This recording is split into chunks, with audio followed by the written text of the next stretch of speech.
Hello दोस्तों, आप लोगों का स्वागत है पगला एक्सप्लेन चैनल पे। तो आज हम लोग एक ऐसी मानवा को एक्सप्लेन करने वाले हैं जो कि पहले से एक्सप्लेन है। डेफिनेटली मैंने खुद देखा है उसे, लेकिन ये जो मानवा है वो माइंड ब्लोइंग है। दिस इज फकिंग ऑसम, क्योंकि मेन कैरेक्टर ही विलन है और विलन ही मेन कैरेक्टर है। और इस कमाल की मानवा का नाम है आई एम द फेटेड विलन। और हाँ, ये मेरी लास्ट मानवा होने वाली है। अगर ये नहीं चलती है तो फिर मैं मानवा बंद कर दूंगा और डायरेक्ट मानवा एक्सप्लेन करूंगा अपने चैनल को दाव पे लगा के, क्योंकि मानवा एक्सप्लेन करने पे कॉपीराइट आता है और चैनल हमेशा के लिए उड़ जाता है। और मैं इतना बड़ा गांडू तो हो नहीं कि दोबारा चैनल बना के 2 साल मेहनत करूंगा और दोबारा एक नया मानवा चैनल खोलूंगा जिसपे व्यूज के नाम पे घंटा कुछ नहीं आएगा। तो मैं ये बात व्यूअर के तौर पे बुरी लगेगी, लेकिन एक क्रिएटर और वीडियो बनाने के तौर पे जब देखोगे तो ये बहुत ज्यादा मेहनत वाला काम है। 5 से 6 घंटे लग जाते हैं बस 1 घंटे की वीडियो बनाने के लिए। इसीलिए बिना किसी देरी के वीडियो को शुरू करते हैं। अब मैं इसे डायलॉग टू डायलॉग एक्सप्लेन नहीं करने वाला हूँ, सिचुएशन से करूंगा, इसीलिए कुछ चीजों को समझ लो। अब ये जो पूरा आर्क यहाँ पे चलने वाला है वो लोअर रियलम के अंदर चलने वाला है और हमारा जो मेन विलन है वो ऊपर से नीचे आया है जो अपर वर्ल्ड से है। और वो यहाँ पे जो रियल मेन कैरेक्टर है उसके उंगली करेगा और उसे जान से मारेगा तो फिर उसे पॉइंट मिलेंगे। वहीं पे असली मानवा का जो मेन प्रोटेगनिस्ट था वो एक सभा के चापे खिलाफ करने लगता है अपनी सेंट या फिर गर्लफ्रेंड को बचाने के लिए, क्योंकि उसके सेक्ट वाले मेन विलन जो भी अपर वर्ल्ड से था उसके साथ उसे ऊपर भेजने वाले थे और ये अपने होने वाली गर्लफ्रेंड को किसी और के साथ जाने तो दे नहीं सकता था। वहीं पे जो सेक्ट के लीडर थे वो उस बंदे का नाम लेते हुए कहते हैं कि ये चंद अपनी औकात मत भूलो। जिसके बाद वो अपनी पावर का हल्का सा नमूना दिखाते हैं तो सामने की तरफ इतनी जोर से हवाएं चलने लगती हैं कि सभी लोगों के पसीने छूट जाते हैं। वहीं पे मेन विलन की तरफ से जो गार्ड आए थे वो भी उसे हड़काने लगते हैं। जिसके बाद हम लोग main character main villain super villain को देखते हैं जिसका नाम गो चेंगे था। इसके बाद हमें पता चलता है कि जो असली हीरो है वो गो चेंग की बॉडी के अंदर ट्रांसफर हो चुका है और उसे कुछ भी नहीं पता है कि उसका गो चेंग कौन सा काम करता है और वो किस लायक है। लेकिन उसे इतना जरूर पता है कि वो जिस बॉडी के अंदर आया है उसे स्वर्ग ने अपनी तरफ से लिख के दिया है कि तुम बेटा विलन बनोगे, सुपर विलन। और जब मैं रियल गोचेंग कहूंगा तो फिर वो असली बॉडी ओनर होगा, ना कि हमारा गोचेंग जो अभी यहाँ पे ट्रांसफर हुआ है। खैर, इसके बाद हमारा असली मेन कैरेक्टर गोचेंग बताता है कि उसके पास एक सिस्टम भी है और ये सिस्टम किसी काम का नहीं है। ये जो स्टेटस दिखाता है उसका कोई फायदा नहीं है, क्योंकि ये फाइट के दौरान हमेशा अपने एनिमी से 3-4 कदम आगे रहता है और उन्हें कुत्तों की तरह पीटता है। बाकी ये सिस्टम उसके सिर्फ 2 काम में आता है, एक तो स्टोर से कुछ चीजें खरीदने के लिए और दूसरा ऐसे कैरेक्टर्स को ढूंढने के लिए जिनका वो लक चुरा सकता है और अपनी पावर को बढ़ा सकता है, जिससे कि ये जन जो कि अभी हमारा इस स्टोरी का प्रोटेगनिस्ट बना हुआ है। साथ ही में हम लोग ये जन के पीछे जो पत्तियों को देखते हैं जो हरी हरी हैं, ये गुटलब का चार्म मानती हैं और हमें वे गोचेंग के पीछे तो काली थी, यानी कि ये बहुत ज्यादा बैड लक का रूप है और विलन ज्यादा देर तक जिंदा नहीं रहते हैं। खैर, इसके बाद ये जन वहाँ पे गोचेंग को उंगली करने लगता है, ये कहते हुए कि वो कहाँ का रहने वाला है और वो नीचे आके यहाँ पे दादागिरी कर रहा है। वहीं पे सभी लोग ये चन को शांत रहने को कहते हैं, क्योंकि उन्हें जैसे पता था कि गोचन उन्हें चींटियों की तरह मसल सकता है। वहीं पे ये चन की एक भी नहीं चलती है और वो जब अपनी गर्लफ्रेंड किंग की तरफ देखता है तो वो भी आगे से कुछ भी नहीं कहती है। और एक और चीज, गोचेंग को हमेशा उन लोगों से लक चुराना पड़ेगा जिनके बारे में सिस्टम उन्हें बताएगा, और जब गोचेंग उनसे पूरी तरीके से लक को चुरा लेगा तो वो उन्हें मार सकता है। और गोचेंग जैसे जैसे उनके लक को चुराता जाएगा तो फिर उसका लाइफ स्पैन और पावर बढ़ती जाएगी। और मैं ये सभी ज्ञान की चीजें इसलिए बता रहा हूँ क्योंकि मैं स्टोरी को स्पीड अप करने वाला हूँ, क्योंकि इसके अंदर षड्यंत्र बहुत है। बेसिकली ये जूफेन का छोटा भाई हो रखा है, लेकिन वो गॉड लेवल पे है और ये किंग लेवल पे है। खैर, इसके बाद गोचेंग का सबॉर्डिनेट ये चैन के ऊपर एक जोरदार हमला कर देता है तो फिर ये चैन भी आगे की तरफ से एक जोरदार हमला करता है। उन दोनों की ताकत आपस में टकराती है और वहाँ पे बहुत बड़ा धमाका होता है। वहीं पे गोचेंग हम लोगों को यहाँ पे पावर लेवल के बारे में बताता है कि यहाँ पे पावर लेवल फिजिकल बॉडी से लेके फॉल्स गॉड तक बढ़ती चली जाती है और बीच में कई सारी चीजें आती हैं जिनके बारे में तुम मत जानो। वहीं पे ये जन चूजन वन है, यानी कि सन ऑफ लक है, इसीलिए वो आसानी के साथ तो नहीं हारेगा। होता भी बिल्कुल ऐसा है और वो आसानी के साथ गोचेंग के सबॉर्डिनेट को पीछे की तरफ झटक देता है। वहीं पे गोचेंग को इन सभी चीजों के बारे में पहले से ही अंदाजा लग चुका था कि मेन कैरेक्टर यहाँ पे अपनी स्किल्स का शो ऑफ कर रहा है ताकि वो किंग की शादी गोचेंग के साथ होने से रोक सके, जो कि जबरदस्ती करवाई जा रही है। साथ ही में किंग के पास भी इसके हीरोइन लक पॉइंट थे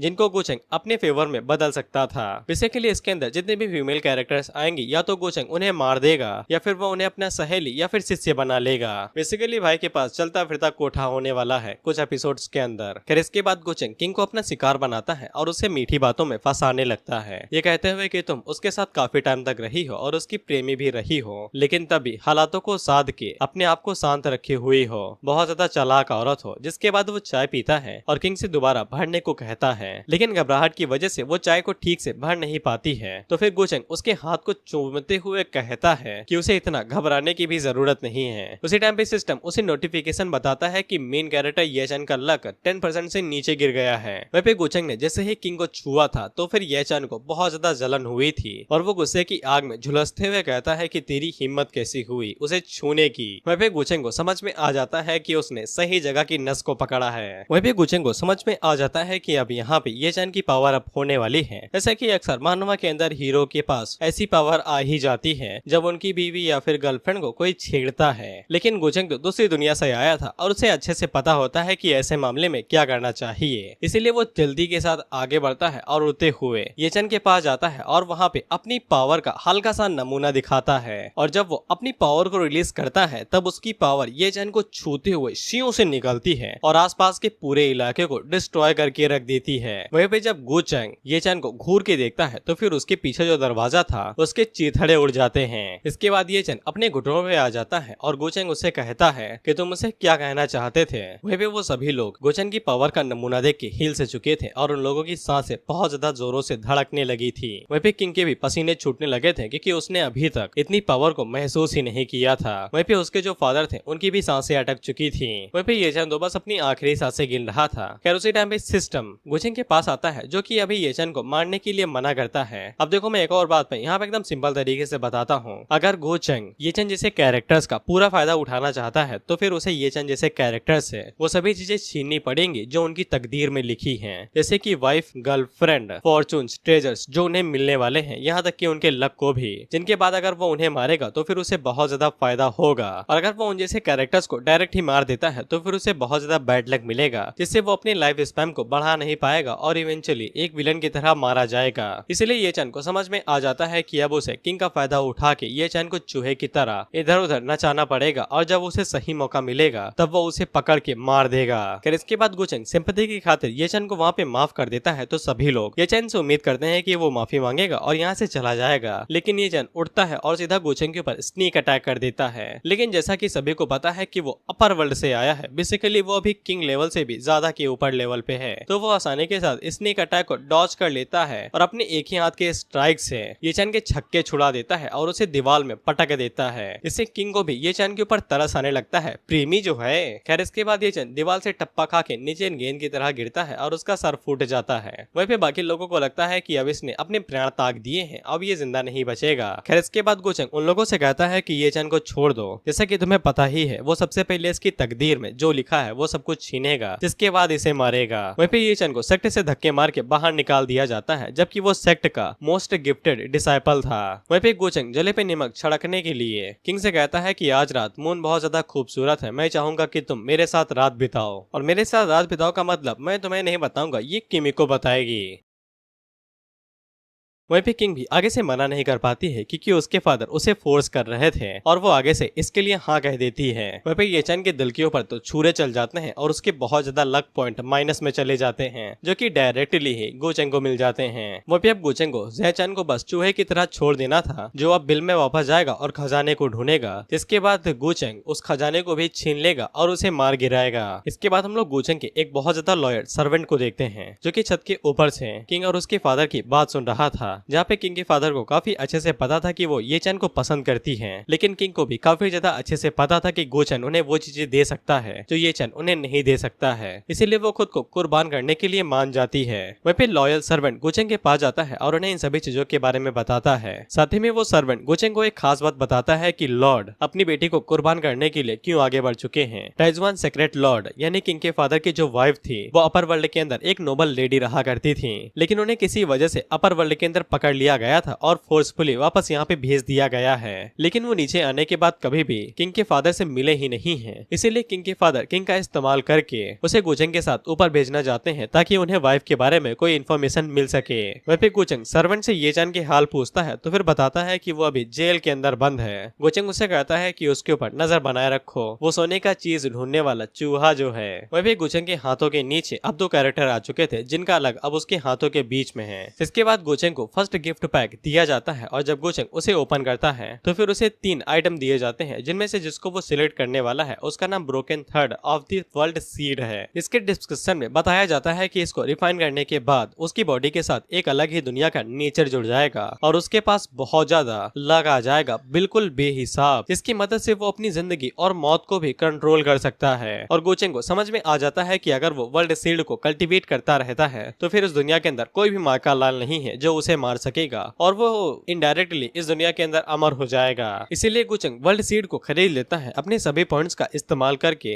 और बैठ के वहाँ पे उसे कल्टीवेट करने लगता है। और वो जैसे जैसे वर्ल्ड सीड को रिफाइन करता जाता है तो फिर उसकी बॉडी से बहुत ज्यादा एनर्जी निकलती है, क्योंकि वो अपनी बॉडी के अंदर एक अलग ही छोटी दुनिया बना रहा है। इसीलिए उस मेंशन के अंदर से बेहिसाब एनर्जी रिलीज होती है और वो इतनी ज्यादा थी कि आसपास के जो भी लोग थे उसे देख के बहुत ज्यादा घबरा जाते हैं, क्योंकि आज तक उन्होंने कभी भी इतने ज्यादा भयानक ऑरा को महसूस ही नहीं किया था। वहीं पे हम लोग किंग को देखते हैं जो कि इस ऑरा को देख के काफी ज्यादा हैरान हो गई थी। यहीं पे हमें किंग की बॉडी के बारे में एक और बात पता चलती है कि उसकी बॉडी के अंदर 2 स्पिरिट्स रहती हैं, यानी कि उसके पास 2 सोर्स हैं एनर्जी के। आसान शब्दों में तुम स्पिरिट ही कह सकते हो और ये दोनों ही एक दूसरे के अपोजिट रहते हैं। जैसे कि अभी जो बॉडी वाली किंग है, यानी जो असली वाली है जो बॉडी के ऊपर कंट्रोल करती है, उसे ये चैन पसंद है, तो फिर ये जो बाहर निकली हुई स्पिरिट है ये इसे बहकाने लगती है कि उसे गोचेंग के साथ रहना चाहिए क्योंकि वो बहुत ज्यादा शक्तिशाली है। हालांकि आगे जाके ये गोचेंग को ही गालियां देने लगती है। बेसिकली ये एक जिस्म 2 जान थी जो कि एक आदमी को पसंद नहीं कर सकती हैं। वहीं पे हम लोग गोचेंग को देखते हैं जो कि कुआशी गॉड लेवल पे पहुंच चुका था और ये काफी ज्यादा हाई लेवल होता है। अपर वर्ल्ड के अंदर भी सिर्फ सेक्ट लीडर ही इस लेवल को अचीव कर पाते हैं। खैर इसके बाद गोचेंग अंगड़ाई लेके उठता है और कहता है कि चलो अब चूहे को दाना डालने का समय हो चुका है। इसके बाद हम लोग ये चैन को देखते हैं जिसको जेल के अंदर डाल दिया गया था और ये काफी ज्यादा उदास था क्योंकि ये पिछले 3 साल से ऐसे कभी भी एक्सपीरियंस नहीं किया था जहाँ पे इसकी इतनी ज्यादा बेइज्जती हो और अभी तक इसके पास सब कुछ कुशल मंगल जा रहा था। लेकिन ऐसा लगता है कि भाई को पता नहीं चला है कि उनका जो 3 साल का premium subscription of protagonist plot armour था वो खत्म हो चुका है। खैर ये जैन की तरक्की के पीछे उसकी मास्टर का भी हाथ था जो कि उसके रिंग के अंदर रहती हैं और अभी तक ये चैन को गाइड करते हुए आ रही थी, लेकिन अब इसका मानसिक संतुलन हिल चुका है और ये गोचेंग से किसी भी कीमत पे बदला लेना चाहता है। तो ये अपनी मास्टर से कहता है कि जाओ और जाके पूरी सिटी के अंदर केओस मचा दो कि एक डंजन खुली है, इससे सभी लोग वहाँ पे भटकने लगेंगे और ये उस बात का फायदा उठा के जेल से बाहर निकल जाएगा। जिसपे ये चैन की मास्टर कहती है कि अगर वो ऐसा करेंगे तो पूरी सिटी डिस्ट्रॉय हो सकती है, लेकिन ये चैन को अब कोई भी फर्क नहीं पड़ता था। वह भी हम लोग लायल सर्वेंट को देखते हैं और वो भी इस बात से हैरान होता है कि इस कमीने के पास इतनी पावरफुल सोल का हिस्सा है, यानी कि मास्टर के बारे में बात हो रही है। इसके बाद हम लोग गोचेंग और किंग को देखते हैं जहाँ पे वो दोनों बाहर बैठे हुए थे। वह पे किंग गोचेंग से अपर वर्ल्ड के बारे में बात करने लगती है तो गोचेंग उसे कहता है कि मेरे साथ चल के खुद ऊपर आके क्यों नहीं देख लेती हो। तो फिर किंग आगे से कहती है कि वो अपनी स्ट्रेंथ के साथ यहाँ पे बैरियर को भी पार नहीं कर पाएगी, लेकिन गोचेंग उसे कहता है कि वो उसके साथ चल सकती है। तो फिर सिस्टम गोचेंग को बताता है कि किंग का जो बिहेवियर है वो उसके प्रति बदल चुका है और इसीलिए ये चैन के लक पॉइंट वो माइनस में हो जाते हैं। लेकिन गोचेंग आग को भड़काते हुए किंग से कहता है कि वो तो ये चैन को पसंद करती है ना, अगर वो उसे इतना ही पसंद करती है तो वो उसे छोड़ सकता है और उसे अपर वर्ल्ड आने की जरूरत नहीं है। लेकिन किंग आगे से साफ मना कर देती है और बताती है कि उसके लिए उसके फादर और उसका लैंड सबसे ज्यादा जरूरी है। जिसके बाद वो गोचेंग को अपनी फिजिक के बारे में भी बता देती है कि उसके पास 9 यांग बॉडी फिजिक है जिसके बारे में उसके अलावा और कोई भी नहीं जानता है। किंग जैसे ही अपना सबसे बड़ा सीक्रेट गोचेंग के सामने रिवील करती है तो फिर ये चैन के पॉइंट 300 से भी ज्यादा माइनस हो जाते हैं और किंग की बॉडी एकदम परफेक्ट है डुअल कल्टीवेशन के लिए। इसे गोचेंग भी काफी ज्यादा हैरान होता है क्योंकि ये बहुत बड़ा सीक्रेट है। वहीं पे किंग गोचेंग से कहती है कि अगर वो उसकी मदद करता है अपर वर्ल्ड जाने में, बैरियर को तोड़ने में, वैली से बाहर निकलने में, तो फिर वो अपनी बॉडी के ऊपर गिव अप करने के लिए रेडी है, यानी कि डुअल कल्टीवेशन के लिए रेडी है। वहीं पे गोचेंग को इसी मौके का इंतजार था जिससे वो ये चैन को पूरी तरीके से डिस्ट्रॉय कर सकता है। लेकिन सिस्टम गोचेंग को बताता है कि अब वो इससे आगे नहीं बढ़ सकता है। आज उसे जितना भी लक किंग चैन और ये चंग से बाहर निकालना था वो निकाल चुका है, कोटा भर गया है, इसीलिए वो ज्यादा नहीं निकाल सकता है। इसीलिए गोचेंग वहाँ पे स्टोन हार्टेड की तरह एक्ट करने लगता है और वो किंग को साफ मना करता है, ये कहते हुए कि उसे इन सभी चीजों के अंदर बिल्कुल भी इंटरेस्ट नहीं है। अगर वो अपनी बॉडी के बारे में बता के उसे इम्प्रेस करना चाहती है तो फिर वो ऐसा दिखाएगा कि उसने कुछ सुना ही नहीं है। हालांकि किंग वहाँ पे गोचेंग के साथ चेप होने की कोशिश करती है, लेकिन गोचेंग उसके हाथ को पीछे झटक देता है और उसे कहता है कि वो एक सेक्ट के एल्डर की बेटी है, उसे ढंग से बिहेव करना चाहिए। इतना कहने के बाद गोचेंग वहाँ से निकल जाता है। वहीं पे किंग की ट्विन सोल बाहर निकलती है और वो उसे बताती है कि वो यहाँ पे खुद चल के आई थी गोचेंग को इम्प्रेस इम्प्रेस करने के लिए, लेकिन इसके बावजूद वो उसकी अटेंशन को खींच तक नहीं पाई और किंग अपने आप को ही दोष देने लगती है कि उसने गोचेंग को बहुत ज्यादा कम समझ लिया और उसने उसे गलत समझा है। और सिस्टम गोचेंग को बताता है कि किंग का रवैया दोबारा बदला है, इसीलिए उसे 100 लक पॉइंट मिलते हैं। खैर इसके बाद गोचेंग चूहे से मिलने के लिए जाता है उसे दाना डालने के लिए। ये चन जैसे ही गोचेंग को देखता है तो फिर वो आगे से चीखने लगता है और पूछता है कि यहाँ पे क्या लेने के लिए आए हो, जिसपे गोचेंग साफ कहता है कि मैं यहाँ पे उस पावर हाउस से मिलने के लिए आया हूँ जो अब तक तुम्हें सपोर्ट कर रहा था। जिसपे ये चन आगे से नौटंकी करने लगता है कि उसे तो कुछ पता ही नहीं है, लेकिन गोचेंग उसे कहता है गधे तेरे चेहरे पे साफ लिखा है तो कुछ छुपाने की कोशिश कर रहा है। तो फिर ये चन की मास्टर खुद ही रिंग से बाहर निकलती है और वो गोचेंग से साफ कहती है कि वो दोनों एक दूसरे को एनिमी नहीं बनाना चाहते हैं। तो फिर गोचेंग उसके लिए ये सभी चीजें इतनी ज्यादा मुश्किलें क्यों खड़ी कर रहा है।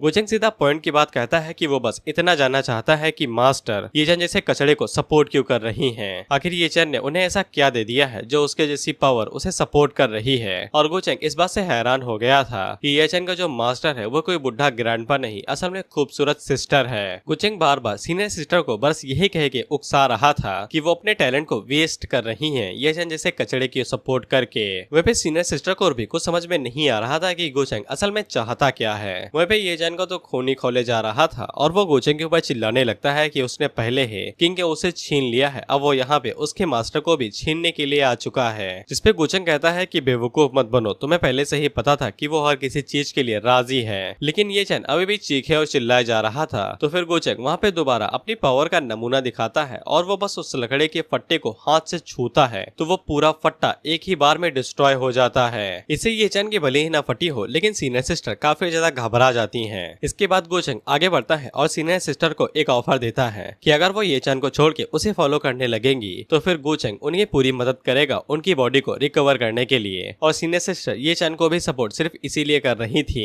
ताकि वो अपनी फिजिकल बॉडी को दोबारा रिकवर कर सके। वह पे सीनियर सिस्टर को कुछ भी समझ में नहीं आता है कि गोचेंग यहाँ पे किस तरह की कूटनीति का प्रयोग कर रहा है। उसके लिए ये चन को मार के सीनियर सिस्टर को छीनना कोई बड़ी बात नहीं है, लेकिन इसके बावजूद वो यहाँ पे चाल चल रहा है ताकि खुद ही सीनियर सिस्टर उसे ज्वाइन कर ले। लेकिन सीनियर सिस्टर आगे से गोचेंग के ऑफर को मना कर देती हैं और वो बताती हैं कि वो ये चन के साइड को नहीं छोड़ेंगी। हालांकि गोचेंग उनसे कहता है कि अभी इतना जल्दी जवाब देने की जरूरत नहीं है, वो थोड़ा सा टाइम लेके सोच के उसे बता सकती हैं। और गोचेंग जाने से पहले सीनियर सिस्टर को एक गिफ्ट देके जाता है जो कि एशियंट सोल कल्टीवेशन होली पिल थी, द गॉड गैदरिंग पिल, जिसको देख के वो दोनों ही हक्का बक्का रह जाते हैं। गोचेंग भाई डायरेक्ट अपर वर्ल्ड से नीचे आया है, उसकी जेब के अंदर पड़े हुए पत्थर भी स्पिरिचुअल स्टोन से कम थोड़ी ना है। सीनियर सिस्टर उस पिल को अपने पास रख लेती है क्योंकि वो काफी ज्यादा जरूरी पिल थी और गोचेंग की वजह से मास्टर और डिसाइपल के बीच में खटास आ गई थी और ये चैन को ऐसा लगने लगा था कि अब मास्टर उसे छोड़ के चली जाएंगी। वह पे सीनियर सिस्टर उससे कहती है कि वो उसे छोड़ के नहीं जाएंगी, लेकिन ये चैन को यकीन नहीं हो रहा था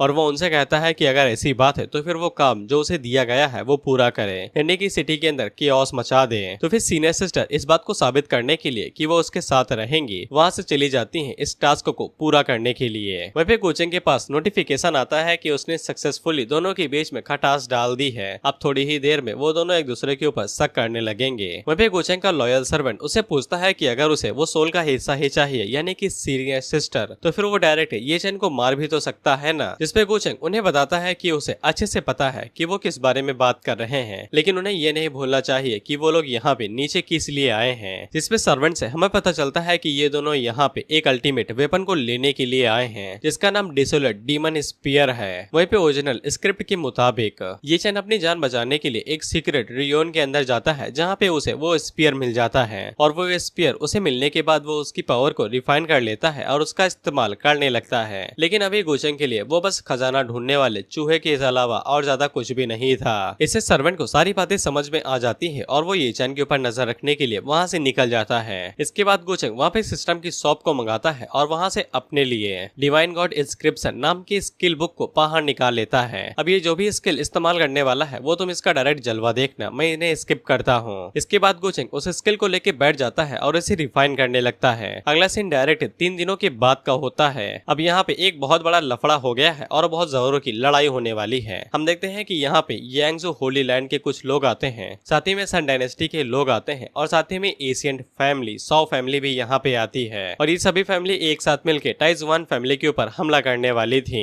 और टाइजुआन सेक्टर के पास एक सुप्रीम एल्डर थे जिनकी मदद से वो लोग यहाँ पे अपने सीक्रेट ट्रेजर स्पिरिचुअल वेन की मदद से कल्टीवेट करते हुए आए थे, लेकिन अब वो सुप्रीम एल्डर गुजर चुके हैं, इसीलिए बाकी सभी फैमिलीज यहाँ पे आ चुकी हैं स्पिरिचुअल वेन को चुराने के लिए। यांगजू होली लैंड के लीडर या फिर जो भी हो, झाओ टियान नाम है इनका, वो आगे से सोकिंग के फादर, मैंने सोकिंग लगा दिया है, सरनेम वही है, सोकिंग के फादर से कहते हैं कि तुमने काफी टाइम तक स्पिरिचुअल वेन का इस्तेमाल किया है, लेकिन अब तुम्हारे सुप्रीम एल्डर जा चुके हैं, इसीलिए अब तुम्हारा लेवल काफी ज्यादा कम हो चुका है। अगर तुम स्पिरिचुअल वेन हमारे हवाले कर देते हो तो फिर हम इस बात का वादा करते हैं कि तुम्हारे क्लैन में से कोई भी नहीं मारा जाएगा। लेकिन सोकिंग के फादर आगे से चिल्लाते हुए साफ मना कर देते हैं कि जब तक उनके सुप्रीम एल्डर यहाँ पे जिंदा थे उनमें से किसी की बुंड में भी इतना दम नहीं था कि वो यहाँ पे आके चू भी कर सके। अब उनके जाने के बाद वो यहाँ पे उन्हें बुली करने लगे हैं। क्या उन्हें इतना आसान लगता है उन्हें इतना ज्यादा बुली करना? जिसके बाद हम लोग सन डायनेस्टी की तरफ से चू वूजी को देखते हैं जो कि अपने पास अपना आर्टिफैक्ट निकालते हैं और सोकिंग के फादर से कहते हैं, क्या तुम्हें सच में लगता है कि तुम्हारी फैमिली अकेले ही 3 फैमिली के साथ एक टाइम पे भिड़ सकती है? सोकिंग के फादर आगे से कहते हैं कि भले ही सुप्रीम एल्डर यहाँ पे नहीं है, लेकिन क्या तुम्हें नहीं लगता है कि मेरे पास दूसरा सोर्स भी हो सकता है हमें सपोर्ट करने के लिए? वही सोकिंग अपने फादर की तरफ देखते हैं तो सोकिंग के फादर उसे पूछते हैं, क्या गोचंग बाहर नहीं निकला? तो फिर सोकिंग उन्हें बताती है कि कल रात उन दोनों के बीच में बेहोश हो गई थी, इसीलिए सोकिंग को यकीन नहीं है कि गोचंग उनकी मदद करेगा भी या नहीं करेगा। इस पे सोकिंग के फादर हैरान होकर कहते हैं कि तुमने लुटिया डुबा दी पानी में। वहीं पे झाओ टियान आगे से सोकिंग के फादर से कहता है कि मुझे पता चला है कि तुम्हारा अपर वर्ल्ड से कनेक्शन है। चू वूजी आगे से कहता है, लेकिन उसने तो काफी टाइम से खुद को अपने कमरे के अंदर बंद करके रखा है। क्या तुम्हें सच में लगता है कि उसके अंदर इतना दम है कि वो तुम्हारी मदद कर सकेगा हमारे खिलाफ? इसके बाद चू वूजी अपने वूजी टावर का इस्तेमाल करते हुए सोकिंग के फादर से कहते हैं कि अगर यहाँ पे एक किंग सील्ड रियलम का बंदा भी आ जाता है तो भी वो उन्हें रोक नहीं पाएगा, जिससे वो सभी लोग हैरान हो जाते हैं क्योंकि ये टावर बहुत ज्यादा कमाल का था, क्योंकि इस टावर ने अकेले ही मिलेनियम वॉर को एक झटके में डिस्ट्रॉय करके रख दिया था। कभी हुई होगी वॉर नहीं बताया गया है। वहीं पे सोकिंग के फादर अपने मन के अंदर यही सोचते हैं कि अगर गोचंग यहाँ पे नहीं आता है तो फिर उन्हें गिव अप करना ही पड़ेगा। इसीलिए सोकिंग भागते हुए गोचंग की तरफ जाने लगती है ताकि वो उसे माफी मांग के यहाँ पे उसे ले आए, और तब तक ये लोग अपना फालतू की बातें करने लगते हैं कि मैं तुम्हें डिस्ट्रॉय कर दूंगा, वो तुम्हें डिस्ट्रॉय कर देगा। लेकिन उसी टाइम पे हम लोग देखते हैं कि वहाँ पे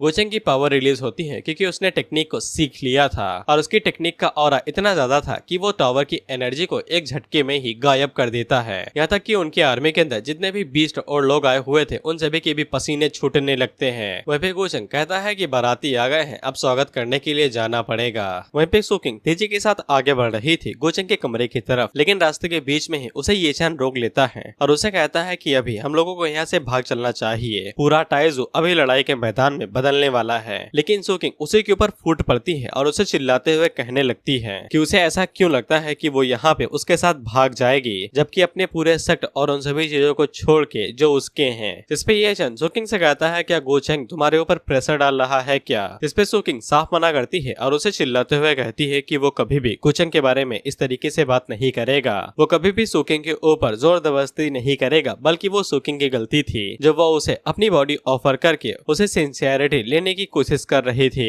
वहीं पे ये चैन को अभी भी यकीन नहीं हो रहा था और वो आगे से सोकिंग से कहता है कि उसने तुम्हारे ऊपर जरूर काला जादू किया है। वहीं पे गोचंग को भी सिस्टम से पता चल जाता है कि बाहर निब्बा निब्बी का खेल हो रहा है, तो फिर वो बाहर जाने लगता है। अब ऐसे सोकिंग अपनी तलवार बाहर निकाल लेती है और डायरेक्ट ये चैन के सीने के आर पार कर देती है ताकि गोचंग को ऐसा न लगे कि सोकिंग यहाँ पे ये चैन के साथ बात कर रही थी। ये चैन हैरानी से सोकिंग की तरफ देखता है तो सोकिंग आगे से कहती है कि माफ कर दे, लेकिन तुझसे पीछा छुड़ाना ही पड़ेगा। खैर ये चैन की मास्टर तो उसके घाव को ठीक कर देती है, लेकिन ये चैन का दूध टूट चुका था। इसके बाद वो वहाँ से ये गाना गाते हुए भाग जाता है, अच्छा सिला दिया तूने मेरे प्यार का, दिल ही चीर दिया तूने अपने ही यार का। ये चैन के जाने के बाद वहाँ पे गोचंग आता है। वह भी गोचंग सोकिंग से कहता है कि उसने जो यहाँ पे कांड किया है, क्या उसे डर नहीं लगता है कि जब वो दोबारा ये चैन से मिलेगी तब सिचुएशन और भी ज्यादा खतरनाक हो सकती है। जिसपे सोकिंग बताती है कि उसे कोई फर्क नहीं पड़ता है क्योंकि उसने पहले ही गोचंग को फॉलो करने का इरादा कर लिया है। जिसपे गोचंग उसे गले लगा लेता है और उसे कहता है कि अब से सोकिंग की प्रॉब्लम उसकी प्रॉब्लम है। वहीं पे सोकिंग तो इससे काफी ज्यादा खुश हो जाती है, लेकिन गोचंग अपने मन के अंदर सोचता है कि इसके पास अभी भी हाई फॉर्चून है जिसका वो इस्तेमाल फ्यूचर में कर सकता है, तो फिर रिजर्व रखने में कोई भी बुराई नहीं है। इसके बाद वो दोनों उस तरफ जाने लगते हैं जहाँ पे सभी फैमिलीज इकट्ठा हुई थी। वहीं पे वो सभी लोग सोकिंग के फादर से कहते हैं कि अगर सुप्रीम एल्डर अभी भी जिंदा है तो फिर उसे यहाँ पे इतना बवाल नहीं करना चाहिए और जल्दी बुला लेना चाहिए। सुकिंग के फादर उन लोगों से पूछते हैं कि उन्हें इस बारे में पता कैसे चला कि उनके सुप्रीम एल्डर की मौत हो चुकी है। तो फिर ये कियाधारा ये चैन का था, उसकी मास्टर ने ही ये बात पूरी डायनेस्टी के अंदर फैला दी थी जिससे यहाँ पे कियोस होएगा और वो सुकिंग को लेके भाग निकलेगा। हालांकि वो अपने प्लान में कामयाब नहीं हुआ। जानकारी वाली बात वो लोग सुकिंग के फादर को नहीं बताते हैं और उसे कहते हैं कि उसे जल्दी करना चाहिए, नहीं तो वो लोग बेसब्र हो रहे हैं। उसी टाइम पे गोचेंग अपनी पावर्स को रिलीज करते हुए उन लोगों से चुप रहने को कहता है और उसकी आवाज से ही वो लोग काफी ज्यादा हैरान हो जाते हैं। इसके बाद गोचेंग उन लोगों के सामने आता है और उनसे कहता है कि जब तक वो यहाँ पे खड़ा है वो लोग यहाँ से मिट्टी का एक तिनका भी लेके नहीं जा सकते हैं। वो सभी लोग शुरुआत में तो गोचेंग को देख के हैरान हो जाते हैं, लेकिन बाद में जब वो ये देखते हैं कि ये काफी ज्यादा छोटा है तो उसे बिल्कुल भी सीरियस नहीं लेते हैं और एक फैमिली के हेड गोचेंग के ऊपर एक जोरदार हमला कर देते हैं। लेकिन गोचेंग उनके हमले को अपने एक हाथ से ही रोक लेता है। इसके बाद उनके हाथ को वो मरोड़ देता है तो उनका हाथ टूट जाता है और वो जल्दी से पीछे हट जाते हैं। वहीं पे वो फैमिली हेड बाकी लोगों को बताता है कि ये ग्रैंड मास्टर रियलम पे है। तो फिर चू वूजी टावर का इस्तेमाल करते हुए कहते हैं कि तुम्हारे पास टैलेंट है लेकिन तुम इकट्ठा हम लोगों को संभाल नहीं सकते हो, तुम्हें पता होना चाहिए कि पीछे कब हटा जाता है। इतना कहने के बाद ज़ाओटियान और हाओ दोनों एक साथ गोचेंग के ऊपर अपनी अपनी स्वॉर्ड लेके अटैक कर देते हैं, लेकिन गोचेंग उनके हर एक अटैक को अपनी एक उंगली के साथ ही रोक लेता है। और जब वो दोनों एक साथ गोचेंग के ऊपर अटैक कर ही रहे थे कि उसी टाइम पे चू वूजी अपने टावर का इस्तेमाल करता है और वो गोचेंग को अपने टावर के अंदर कैद कर लेता है। वहीं पे उन तीनों को लगता है कि वो लोग आसानी के साथ गोचेंग को हरा दिए हैं, जिसके बाद अपनी स्वॉर्ड लेके सुकिंग के फादर की तरफ आगे बढ़ने लगते हैं। लेकिन उसी टाइम पे वो चूजी देखते हैं कि उनका जो वूजी टावर था वो चिटकने लगता है और कुछ ही देर बाद गोचेंग उस टावर से बाहर निकलता है और वो उन लोगों से कहता है कि यहाँ पे कई सारे सेक्ट हैं जो कि शक्तिशाली हैं, लेकिन उन्हें पूरी दुनिया देख लेनी चाहिए कि यहाँ पे ऐसे भी लोग हैं जो उनसे ज्यादा शक्तिशाली होते हैं और उनके लिए कुछ होली लैंड्स लोअर वर्ल्ड बस चींटी की तरह होते हैं जिनको वो एक झटके के अंदर मसल सकते हैं। इसके बाद वो सामने की तरफ एक जोरदार हमला करता है तो वो तीनों अपनी अपनी शील्ड लेके अपने आप को बचाने लगते हैं। वहीं पे गोचेंग उन लोगों से कहता है कि तुम सभी लोग बस चींटियां हो। इसके बाद गोचेंग का अटैक सामने की तरफ जाता है जिसपे वो तीनों तो उसे झेल जाते हैं अपनी पावर को इकट्ठा करने की वजह से, लेकिन उनके पीछे जो आर्मी खड़ी हुई थी वो उस अटैक को झेल ही नहीं पाती है और वो जैसे ही गोचेंग की पावर के साथ टकराते हैं तो वो तुरंत ही डिस्ट्रॉय हो जाते हैं और नीचे गिर के मारे जाते हैं, जिससे वो सभी लोग दोबारा हैरान हो जाते हैं कि बस एक मामूली से अटैक की वजह से पूरी की पूरी आर्मी एक झटके के अंदर डिस्ट्रॉय हो गई। वहीं पे चू वूजी की हालत खराब हो जाती है और उसके मुंह से खून निकलने लगता है और वो गोचेंग से पूछते हैं कि तुम असल में हो कौन और तुम्हारी असलियत क्या है। जिसपे गोचेंग आगे से बताता है limitless eternal life heavenly kingdoms. अब गोचेंग इन्हें मारता है या नहीं ये हमें नहीं दिखाया जाता है क्योंकि अगला सीन डायरेक्ट आधे महीने बाद का होता है। जिसके बाद हम लोग सिटी के अंदर गोचेंग के बारे में ही बात करते हुए कुछ लोगों को सुनते हैं और वो लोग येचन की बुराई कर रहे थे कि वो तो अभी चूहा बन के इधर उधर भाग रहा है, पता नहीं जिंदा भी है या नहीं या फिर अधमरा कहीं पे पड़ा हुआ होगा। और येचन उनके बगल से ये सभी बातें सुन रहा था, जिसके बाद वो अपनी एनर्जी का इस्तेमाल करके उसे वहीं पे जला के मार देता है और आगे से कहता है कि वो बस हथियार की तलाश में है और उसे जैसे ही वो हथियार मिल जाएगा तो फिर वो होली लैंड के साथ साथ गो चुवैंग को भी जान से मार देगा। इसके बाद हम लोग सुकिंग के फादर को देखते हैं और उनके हॉल के अंदर तीनों फैमिली के हेड भी थे। अब ये लोग एक ही अलायंस के अंदर काम करने वाले थे गोचेंग की बदौलत। उसी टाइम पे उन लोगों के पास एक लड़की आती है जो कि वहाँ पे जिया डायनेस्टी की तरफ से डिस्कशन का इन्विटेशन लेके आई थी। अब ये इन्विटेशन किसी फैमिली के डिस्कशन के लिए नहीं है, बस उनके यहाँ पे एक डंजन खुली है तो फिर सभी सेक्टरों को बुलाया जाता है कि जिसपे सभी लोग एक साथ एक्सप्लोर करें और खतरे को कम किया जा सके। और ऐसा माना जाता है कि उनकी डायनेस्टी के अंदर कुछ लोग शक्तिशाली रहा करते थे और वो शायद कुछ लोग ऊपर भी जा चुके हैं। वह भी गोचेंग अपने मन के अंदर सोचता है कि उसने गैदरिंग पेल के ऊपर पहले से ही मार्कर लगा दिया था, इसीलिए ये चंद जहाँ जहाँ पे भी जाएगा उन्हें पता चलता रहेगा। लेकिन शायद से वो अपने रास्ते बदल सकता है और उसे कोई नई चीज भी मिल सकती है। इसीलिए गोचेंग सुकिंग से कहता है कि तैयारियां शुरू करो, हम भी लोग वहाँ पे जाने वाले हैं। इसके बाद गोचेंग वहाँ पे अपने लॉयल सर्वेंट को बुलाता है और उसे कहता है कि मुझे पता है कि तुम सेंट्रल स्टेट से ही डायरेक्ट सीधा अपर वर्ल्ड के अंदर गए थे। जिसपे लॉयल सर्वेंट आगे से बताता है कि 30,000 साल पहले वो सेंट्रल स्टेट से अपर वर्ल्ड के अंदर आए थे जब वो सेलेस्टियल ग्रीन्स रियलम पे थे। हालांकि जब वो अपर वर्ल्ड के अंदर आए थे तब वो काफी ज्यादा कमजोर थे, इसलिए एक ग्रेट सेक्ट ने इन्हें अपना गुलाम बना लिया और ये लोग माइनिंग करने के लिए जाते थे और कुछ ही देर में ये लोग वहाँ की स्पिरिचुअल एनर्जी से दूषित होकर मारे भी जाने वाले थे। लेकिन गो फैमिली के किसी एल्डर की मदद से वो वहाँ से बच के निकल पाए और इसीलिए ये गो फैमिली से बहुत ज्यादा लॉयल है। वहीं पे गोचेंग उन्हें बताता है कि 3 दिनों के वो लोग सेंट्रल स्टेट के अंदर जाने वाले हैं, जिससे वो अपनी फैमिली से दोबारा मिल पाएंगे। तो वो काफी ज्यादा खुश हो जाते हैं और गोचेंग को शुक्रिया कहने लगते हैं, जिसपे गोचेंग बताता है कि हम लोग वैसे भी वहाँ पे जाने वाले थे, तुम अपनी फैमिली के साथ थोड़ा सा समय बिताने ला। और गोचेंग ये जानबूझ के कर रहा था क्योंकि ये थोड़ी सी चीज भी एल्डर ही को, जो कि इनका नाम है, वो गोचेंग के प्रति और भी ज्यादा लॉयल बना देगी। इसके बाद हम लोग सेंट्रल स्टेट की एक अकेडमी को देखते हैं, जहाँ पे हम लोग एल्डर कीहान को देखते हैं, जो अपने छोटे भाई ली टियान के ऊपर चिल्लाते हुए कहती है कि क्लास के अंदर सोना सख्त मना है। वह पे एल्डर कीहान, जो कि अकेडमी की एक टीचर थी, और उनका छोटा भाई उसी क्लास का एक छोटा सा स्टूडेंट था, जो कि किसी काम का नहीं था, जबकि वो एशियन फैमिली से भी आता है, लेकिन उसके पास कल्टीवेशन का कोई भी टैलेंट नहीं था। और उसी टाइम पे हम लोग लिन टियान को देखते हैं, जो उसे होश आता है, तो हमें पता चलता है कि ये लिन टियान नहीं रहा, अब ये कोई दूसरा बंदा बन चुका है, जो कि किसी अपर वर्ल्ड या फिर किसी दूसरी दुनिया से है, जो कि अब लिन टियान की बॉडी के ऊपर टेक ओवर ले लेता है। और वो आगे से खुश होकर कहता है कि भगवान ने मुझे मना नहीं किया, अब मैं दोबारा जिंदा हो गया हूँ। वह फिर सिस्टर कीहान अपने छोटे भाई से कहती है कि लिन टियान, अगर तुमने 1 महीने के अंदर अपनी कल्टीवेशन को शुरू नहीं किया और स्पिरिचुअल गैदरिंग अरे को पार नहीं किया, तो फिर तुम्हें एकेडमी से बाहर निकाल दिया जाएगा। जिस पे लिन टियान आगे से हंसते हुए कहता है कि उसके लिए ये कौन सी बड़ी बात है, वो आधे दिन के अंदर ही ब्रेक थ्रू कर लेगा।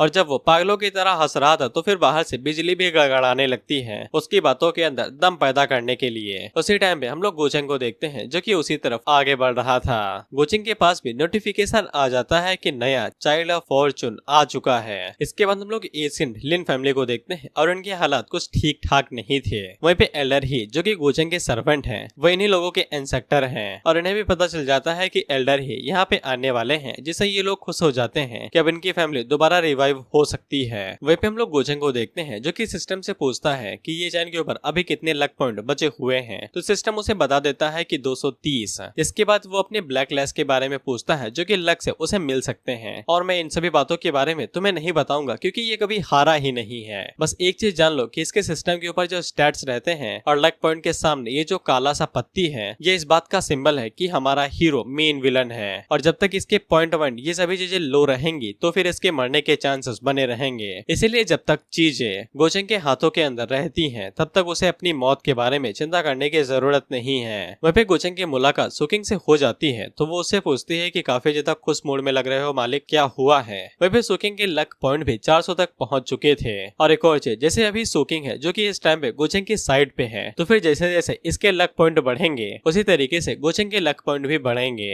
लेकिन गोचेंग को ये बात जरूर समझ में आ जाती है कि इसके लक पॉइंट जो बढ़े हैं, उसकी मदद से गोचेंग के लक पॉइंट अभी इतने ज्यादा नहीं बढ़ने चाहिए थे। और उसे समझ में आ जाता है कि सुकिंग अभी भी कोई चीज उसे छुपा रही है, जो कि एक बॉडी के अंदर ट्विन सोल वाली बात थी। वहीं फिर सुकिंग गोचेंग को बताती है कि वो लोग डंजन के अंदर जाने से पहले एशियन फैमिली के अंदर बैठ के किसी बारे में बात करेंगे, जो कि डिस्कशन होगा। हालांकि उसका सर्वेंट भी गोचेंग से यही कहता है कि उन्हें वहाँ पे जाने की जरूरत नहीं है, और गोचेंग भी ऐसी जगह पे नहीं जाना चाहता था जहाँ पे लोअर रियलम के कुछ बेवकूफ लोग होंगे और वो किसी भी बारे में बात नहीं करेंगे। अगले सीन डायरेक्ट लिन फैमिली का होता है, जहाँ पे गोचेंग एल्डर ही से कहता है कि आपको यहाँ पे मेरे साथ रहने की जरूरत नहीं है, आप जाके अपना काम कर सकते हैं। जिससे एल्डर ही काफी ज्यादा खुश हो जाते हैं और गोचेंग को शुक्रिया कह के वहाँ से निकल जाते हैं। वहीं पे लिन फैमिली के जितने भी डिसेंडेंट थे, वो सभी इस बात को देख के हैरान हो जाते हैं कि एल्डर ही, जो खुद इतने ज्यादा शक्तिशाली हैं, वो किसी नौजवान आदमी को अपना मास्टर कह रहे हैं। इसके बाद गोचेंग सुकिंग का हाथ पकड़ता है और उसे लेके फैमिली की सभा से बाहर जाने लगता है। लेकिन उसी टाइम पे कीहान के फादर अपनी बेटी को बुलाते हैं, जो कि ऑर्गन है सिस्टर कीहान थी, और वो सिस्टर कीहान को ऑर्डर देते हैं कि जाओ और जाके मास्टर गोचेंग के साथ रहो और उन्हें आसपास का एरिया घुमा दो, तुम यहाँ के लिए काफी ज्यादा जानी पहचानी हो। वहीं पे गोचेंग कीहान की तरफ देखता है, तो फिर उसे पता चलता है कि इसके पास पॉइंट तो हैं, लेकिन काफी ज्यादा कम है। तो फिर वो कीहान के अंदर ज्यादा इंटरेस्ट नहीं दिखाता है, बस उससे उसी तरीके से बात करता है जैसे किसी टूरिस्ट से किया जाता है। वहीं पे जब कीहान गोचेंग के साथ घूम रही थी, तो फिर लिन टियान के दिल के अंदर दर्द होने लगता है, जो कि बॉडी ओनर की फीलिंग्स की वजह से हो रहा था, क्योंकि रियल बॉडी ओनर कीहान को पसंद किया करता था।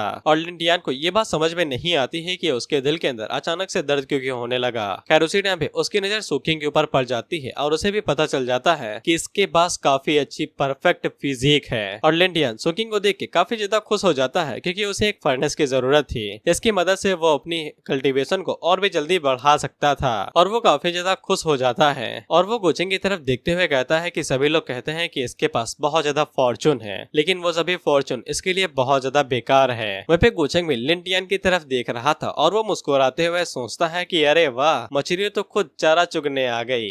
लेकिन गोचेंग को एक बात समझ में नहीं आती है कि उसने अभी तक लिन टियान को दाना भी नहीं डाला है, वो क्यों यहाँ पे फड़फड़ाते हुए आ रहा है। इसके बाद वो किहान की तरफ देखता है और उसे सब कुछ समझ में आ जाता है कि ये असर दाने का नहीं बल्कि प्यार का है। इसके बाद किहान गुआनचेंग को लिन टियान के बारे में बताती है कि वो किसी भी काम का नहीं है, न है उसके पास कल्टीवेशन का टैलेंट है और न ही वो बाकी किसी काम के लायक है। लेकिन गुआनचेंग उसे कहता है कि इससे क्या ही फर्क पड़ता है, लेकिन उसकी किस्मत काफी ज्यादा अच्छी है कि उसके पास किहान जैसी काफी ज्यादा अच्छी और प्यारी बहन है जो उसका ख्याल रखती है। लेकिन किहान गुआनचेंग को बताती है कि ऐसा नहीं है, वो आजकल काफी ज्यादा समझदार हो गया है और काफी अच्छे से अपनी कल्टीवेशन को भी कर रहा है, जिससे गुआनचेंग को समझ में आ जाता है कि उसके ऊपर किसी पावरफुल बंदे ने टेक ओवर ले लिया है। वहीं पे किहान गुआनचेंग को आगे बताती है कि वो काफी जल्दी ब्रेक थ्रू कर रहा है और ऊपर से उसने एक एल्डर की गलती को भी पकड़ लिया था। इसके बाद वो दोनों लिन टियान के बारे में ही बात करने लगते हैं। लेकिन गुआनचेंग की पर्सनालिटी को तुम लोग जानते ही हो। सबसे पहले वो लड़की फंसाता है, जिसके बाद वो उसे उसके प्यारे बंदे की तरफ भड़का देता है। गुआनचेंग बिल्कुल ऐसा ही करता है। दरअसल लिन टियान ने यहाँ पे अल्केमी करना शुरू कर दिया है, इसीलिए वो किहान से कहता है कि उसे तो अभी तक कल्टीवेशन भी ढंग से शुरू नहीं की है, तो फिर वो अल्केमी कैसे करने लगा। क्या ऐसा हो सकता है कि तुम्हारी एशियंट लिन फैमिली के अंदर किसी ने उसे सीक्रेट मेथड के बारे में बताया हो, जिससे किहान काफी ज्यादा सतर्क और हैरान हो जाती है क्योंकि उनकी फैमिली के पास ऐसा कोई भी मेथड नहीं है। और गुआनचेंग को यकीन हो जाता है कि उसने सही जगह पे निशाना लगाया है। किहान को भी लिन टियान के ऊपर शक होने लगा है। उसी टाइम पे सिस्टम गुआनचेंग को बताता है कि वो जिन भी फॉर्चून सन के लक्ष्य को 0 पे ले आएगा तो फिर उन्हें मारने के बाद उसे हेवनली रिवॉर्ड मिलेगा। और गुआनचेंग अपने मन के अंदर सोचता है कि वो अभी ये चैन को छू नहीं सकता है क्योंकि वो अभी उसके लिए खजाना ढूंढने वाले चूहे की तरह है, इसीलिए वो तब तक लिन टियान के साथ ही खेल लेगा। रात के टाइम पे किहान दोबारा गोचेंग से मिलने के लिए जाती है मिठाई का बहाना लेके, लेकिन सुकिंग वहाँ पे मिठाई को रख लेती है तो फिर किहान वहाँ से चली जाती है बिना कुछ कहे। जैसे सुकिंग को इतना तो अंदाजा लग सकता है कि किहान यहाँ पे गोचेंग से ही मिलने के लिए आई थी, इसलिए गोचेंग भी सुकिंग के पीछे आता है और उसे पूछता है क्या तुम्हें जेलसी हो रही है, जिसपे सुकिंग जलस तो थी लेकिन इसके बावजूद वो गोचेंग से कुछ भी नहीं कहती है क्योंकि वो अभी ऐसे हालातों में बिल्कुल भी नहीं है कि वो गोचेंग से कुछ मांग सके, और ऊपर से वो जेलस होती है या नहीं इससे कोई फर्क नहीं पड़ता है। और वो जाते हुए गोचेंग से कहती है कि अगर वो किहान को रखना चाहता है तो फिर वो रख सकता है। वहीं पे गोचेंग को भी समझ में नहीं आता है कि इसे क्या हो गया, अचानक से ये नखरे क्यों दिखाने लगी। वहीं पे किहान की मुलाकात लिन टियान से हो जाती है जो कि डायरेक्ट उसे कहता है कि उसे ज्यादा गोचेंग के करीब नहीं जाना चाहिए, वो बंदा बिल्कुल भी ठीक नहीं है और किसी भी टाइम उसका फायदा उठा सकता है। जिसपे किहान लिन टियान के बिल्कुल भी बात नहीं सुनती है और उसे कहती है कि उसे गोचेंग के बारे में ऐसी तैसी बातें नहीं करनी चाहिए, और अगर वो कोई अच्छा इंसान होता भी नहीं है तो क्या फर्क पड़ता है, वो किहान से क्या ही छीन लेगा। इतना कहने के बाद वो गुस्से में वहाँ से निकल जाती है और अपने मन के अंदर सोचती है कि दिन प्रतिदिन ये बहुत ज्यादा चिड़चिड़ा होता जा रहा है, ना कि इसकी कल्टीवेशन बढ़ रही है। और उसे याद आता है कि वो अल्केमी के बारे में पूछना भूल ही गई कि उसने अल्केमी कैसे सीख ली।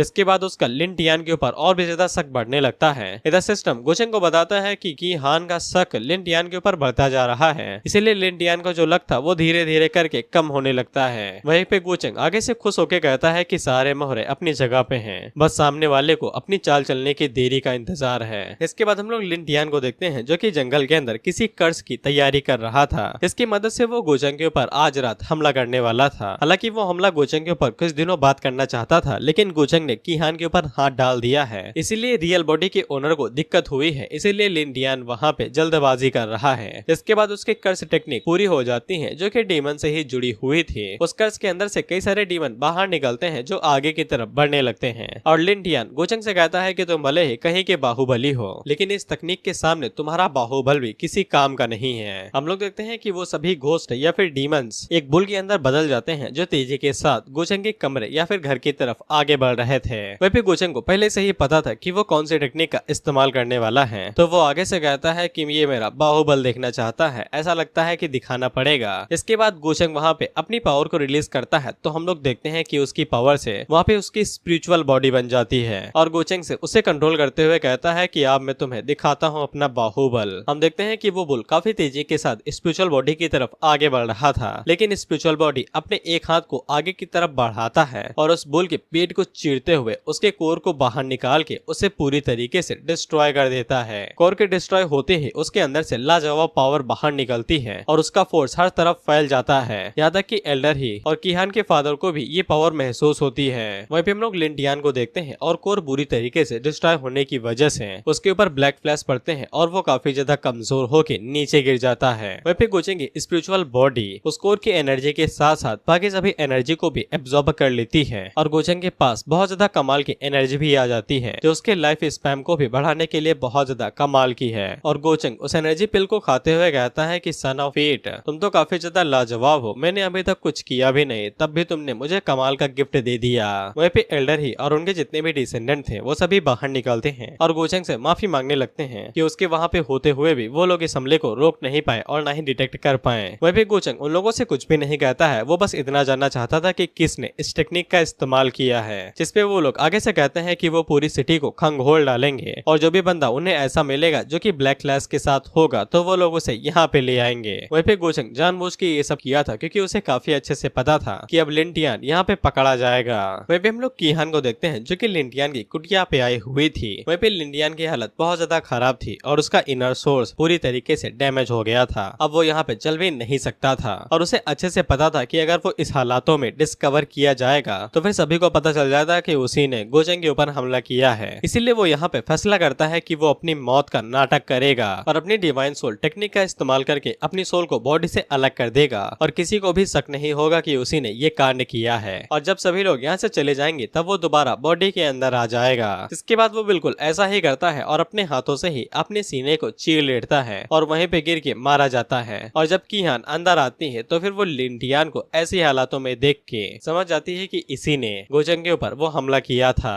खैर इसके बाद कीहान ये वाली बात अपने फादर को बताती है, जिसके बाद वो सभी लोग यहाँ तक कि एल्डर ही भी गोचेंग के सामने आते हैं और उसे ये बात बताते हैं कि जिस बंदे ने उसके ऊपर हमला कराया था वो पहले ही मारा जा चुका है। और वो सभी लोग गोचेंग से कहने लगते हैं कि उसकी जगह पे गोचेंग उन्हें पनिशमेंट दे सकता है। हालांकि गोचेंग को सिस्टम की मदद से पता चल जाता है कि वो अभी तक मरा नहीं है। लिन टियान जरूर किसी सोल टेक्निक का इस्तेमाल करके अपने सोल को बचाए हुए है और सबके बुद्धू बनने के बाद वो दोबारा अपनी बॉडी के अंदर वापस आ जाएगा। वहीं पे लिन फैमिली के जितने भी लोग थे वो सभी लिन टियान को गालियां दे रहे थे कि उसकी वजह से अब पूरी फैमिली को उसकी करने का भुगतान करना पड़ेगा। वहीं पे कीहान को भी लिन टियान से अब घिन आने लगी थी, इसीलिए गोचेंग के पास बहुत ज्यादा लक वैल्यू जाती है क्योंकि सभी लोग अब लिन टियान से नफरत करने लगे थे। इसीलिए उसकी लक वैल्यू काफी ज्यादा घट चुकी थी जो कि डायरेक्ट गोचेंग को मिल गई थी और उसे समझ में आ जाता है कि अब उसके पास ज्यादा लक वैल्यू नहीं बची है। उसका जो रास्ता कीहान के साथ है वही बचा कुचा उसकी लक वैल्यू होगी। इसके बाद गोचेंग लिन फैमिली से कहता है कि अपर वर्ल्ड के अंदर इस तरह की सीक्रेट टेक्निक का इस्तेमाल करके स्नीक अटैक करना कोई बड़ी बात नहीं है और वैसे भी लिन टियान ने जो कांड किए हैं उसका लिन फैमिली से कोई भी लेना देना नहीं है, इसलिए उन लोगों को माफी मांगने की जरूरत नहीं है। इससे वो सभी लोग काफी ज्यादा खुश हो जाते हैं और गोचेंग उन लोगों को वहां से जाने से कहता है और ये भी कहता है कि लिन टियान की बॉडी को मत छूना, यानी कि अंतिम संस्कार मत करना, क्योंकि गोचेंग को अभी भी उसे दोबारा जिंदा करना है और उसे मार के थोड़े से पॉइंट और लेने हैं। वो सभी लोग इस चीज के लिए मान जाते हैं और वहां से जाने लगते हैं, लेकिन गोचेंग कीहान को रोक लेता है और उससे कहता है कि उसके दिन थोड़े से ठीक नहीं चल रहे हैं, इसीलिए वो चाहता है कि कीहान उसे आसपास का इलाका घुमा दे। खैर इसके बाद वो तीनों शहर घूमने के लिए जाने लगते हैं और अगला सीन 3 दिनों के बाद का होता है। खैर इसके बाद अगला सीन एक होटल का होता है जहाँ पे कुछ यंग फैमिली के यंग मास्टर्स एक साथ लंच कर रहे थे और अपनी कल्टीवेशन के ऊपर बात कर रहे थे, जिनमें मेन सिर्फ 2 ही लोग हैं। सबसे पहला है सेंग टियान जो कि ये बंदा है और इसने हाल ही में किसी डिवाइन टेक्निक को अभी मास्टर किया है, और दूसरे बंदे का नाम है जिन यंग जिसके बालों का कलर लाल है। अब ये चैन का बड़ा भाई है, जैसे गॉड फादर होते हैं ना वैसे ही बड़ा भाई, यानी कि रिश्तों को लड़ाई के जरिए बनाए दिया जाना। इसने ये चैन के साथ किसी कंपटीशन के अंदर फाइट की थी जहाँ पे ये चैन ने कम कल्टीवेशन होने के बावजूद जिन यांग को काफी अच्छी टक्कर दी थी, जिसके बाद वो दोनों भाई बन गए थे। ये लोग यहाँ पे ये चैन के बारे में ही बात कर रहे थे और जिन यांग को काफी ज्यादा गुस्सा आ रहा था कि गुचेंग की वजह से उसकी जो गर्लफ्रेंड थी उसने उसे धोखा दे दिया। खैर ये लोग गुचेंग के बारे में बात कर ही रहे थे कि उसी टाइम में वहाँ पे गुचेंग भी आ जाता है, इसके साथ कीहान और सोकिंग भी थी। और वो सभी लोग जैसे ही गुचेंग को देखते हैं तो वो लोग फैसला करते हैं कि जाके वो लोग गुचेंग को अपनी रिस्पेक्ट देंगे, क्योंकि अभी गुचेंग लोअर वर्ल्ड के अंदर सबसे पावरफुल और सबसे रिस्पेक्टफुल बंदों में से एक है। हालांकि जिन यांग जैसे ही उसे देखता है तो फिर उसकी हालत खराब होने लगती है, क्योंकि वो इन हालातों में बिल्कुल भी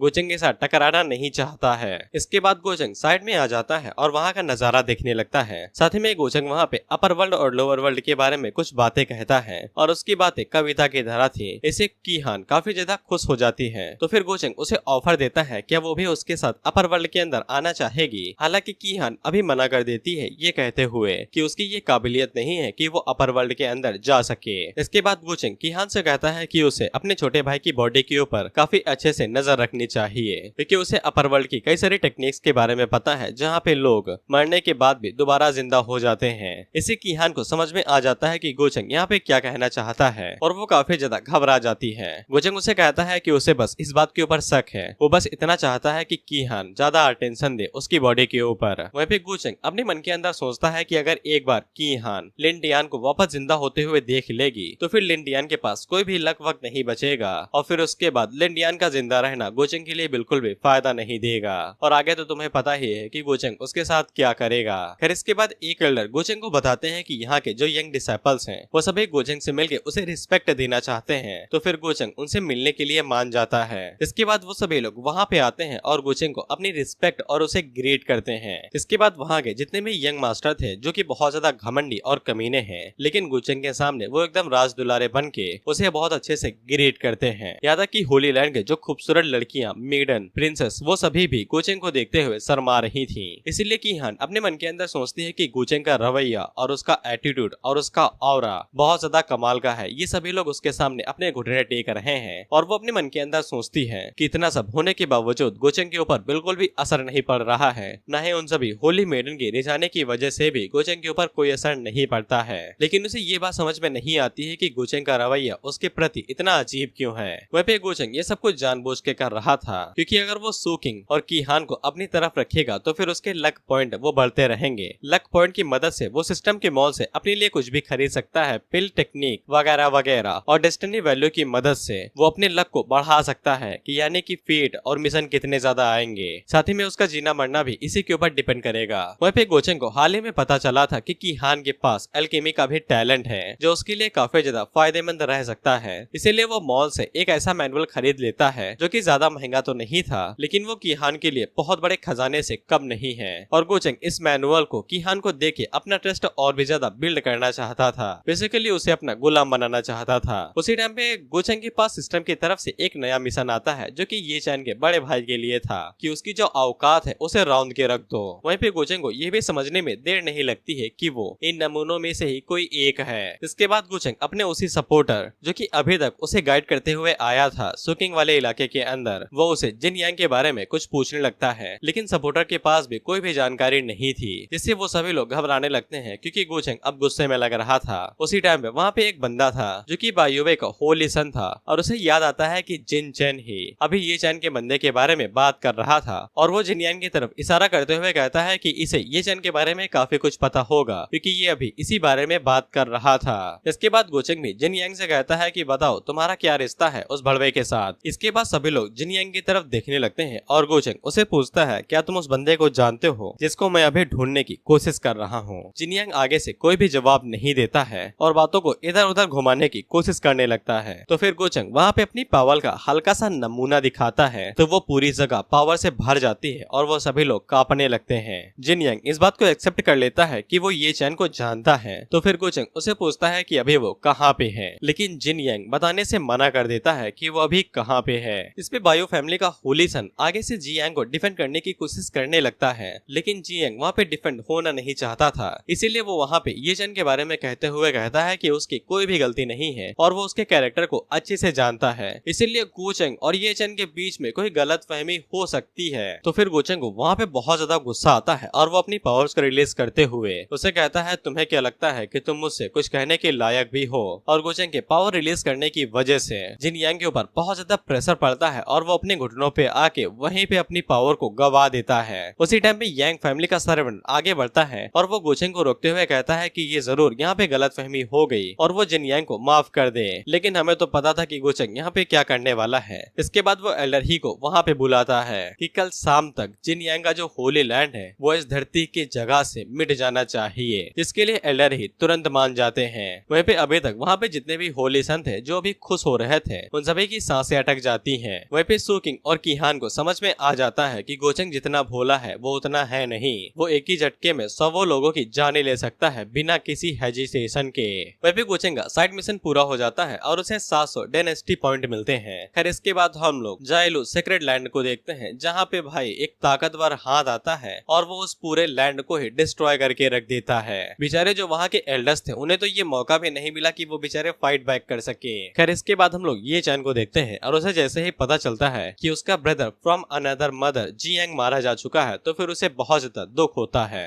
और वो आगे से फैसला कर लेता है कि वो गोचेंग को मार के ही रहेगा। उसी टाइम में सीनियर सिस्टर बाहर निकलती है जो कि ये चैन को थोड़ी सी एडवाइस देने वाली थी, लेकिन ये चैन उनसे साफ कह देता है कि अगर वो यहाँ पे ये कहने के लिए आई है कि वो गोचेंग के साथ अभी ना भिड़े तो ऐसा नहीं होने वाला है। जैसे ही उसे सेक्रेट रियलम के मास्टर से उसके डिमोनिक वेपन को अपने हाथों में ले लेगा तो वो पक्का गोचेंग को मार डालेगा। इसके बाद हम लोग गोचेंग, कीहान और सुकिंग को देखते हैं जहाँ पे गोचेंग कीहान के सर को सहलाते हुए कहता है क्या मैंने तुम्हें कुछ ज्यादा डरा दिया, जिसपे कीहान आगे से कहती है कि उसने कभी भी गोचेंग के ऐसे रूप को नहीं देखा था। जिसपे गोचेंग आगे से उसे वही एल्केमी मैनुअल देते हुए कहता है कि ये उसकी तरफ से सॉरी का टोकन है। कीहान उस मैनुअल को तुरंत अपने पास रख लेती है और कहती है कि उसे इसी चीज की जरूरत थी। वहीं पे सुकिंग भी गोचेंग से कहती है कि वो भी डर गई थी, लेकिन गोचेंग उसे कोई भी भाव नहीं देता है और कहता है कि आज रात का मून इतना भी बुरा नहीं है। अगला सीन कुछ दिनों के बाद का होता है जहाँ पे लिन फैमिली को बहुत ज्यादा इज्जत मिल रही थी और कई सारी बाकी फैमिली भी उनके साथ एसोसिएट कर रही थी।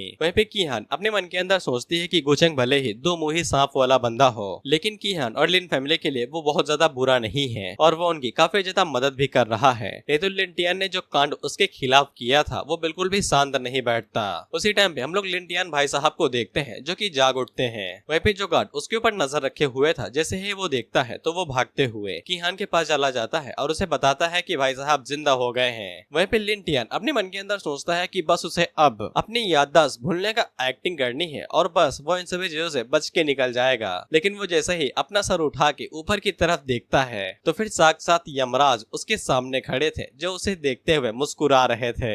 इसके बाद लिंटियान वहाँ पे एक्टिंग करना शुरू करता है कि उसे तो कुछ याद ही नहीं है, उसे कुछ भी नहीं पता है कि यहाँ पे चल क्या रहा है। गोचेंग अपने मन के अंदर सोचता है वाह एक्टिंग तो काफी अच्छी है। खैर इसके बाद वो कीहान से पूछता है कि ये आदमी कौन है, इसने पहले कभी उसे देखा ही नहीं है। लेकिन कीहान के ऊपर इसका कोई भी असर नहीं होता है और वो आगे से चिल्लाते हुए कहती है कि नाटक करना बंद करो। हालांकि लिंटियान अपनी एक्टिंग को कंटिन्यू रखता है और कहता है कि हम दोनों तो बचपन में भी एक साथ खेला करते थे और काफी अच्छे भाई बहन थे। लेकिन लिंटियान आगे से चिल्लाते हुए कहती है कि तुम मेरे भाई नहीं हो और अपनी एक्टिंग करना बंद करो। अब यहाँ पे एक कमाल की चीज होती है, जो असली रियल बॉडी ओनर है यानी कि असली वाला लिंटियान वो कुछ टाइम के लिए अपनी बॉडी के ऊपर टेक ओवर ले लेता है। इसी लिंटियान को जो कि अपर वर्ल्ड से आया था उसे काफी ज्यादा दिक्कत होने लगती है और वो कीहान से कहता है कि वो उसे कभी भी चोट नहीं पहुंचाना चाहता था, लेकिन वो गोचेंग के साथ उसे चोट पहुंचा रही है। लेकिन जो असली वाला लिंटियान था वो अपनी बहन से कहता है कि ऐसा बिल्कुल भी नहीं है। इसके बाद वो दोनों बॉडी के लिए ही लड़ने लगते हैं कि तुम मेरी बॉडी को छोड़ दो, तुम उसके ऊपर कब्जा नहीं कर सकते हो। इसके बाद असली वाला लिंटियान अपनी बहन से कहता है कि मुझे मार दो।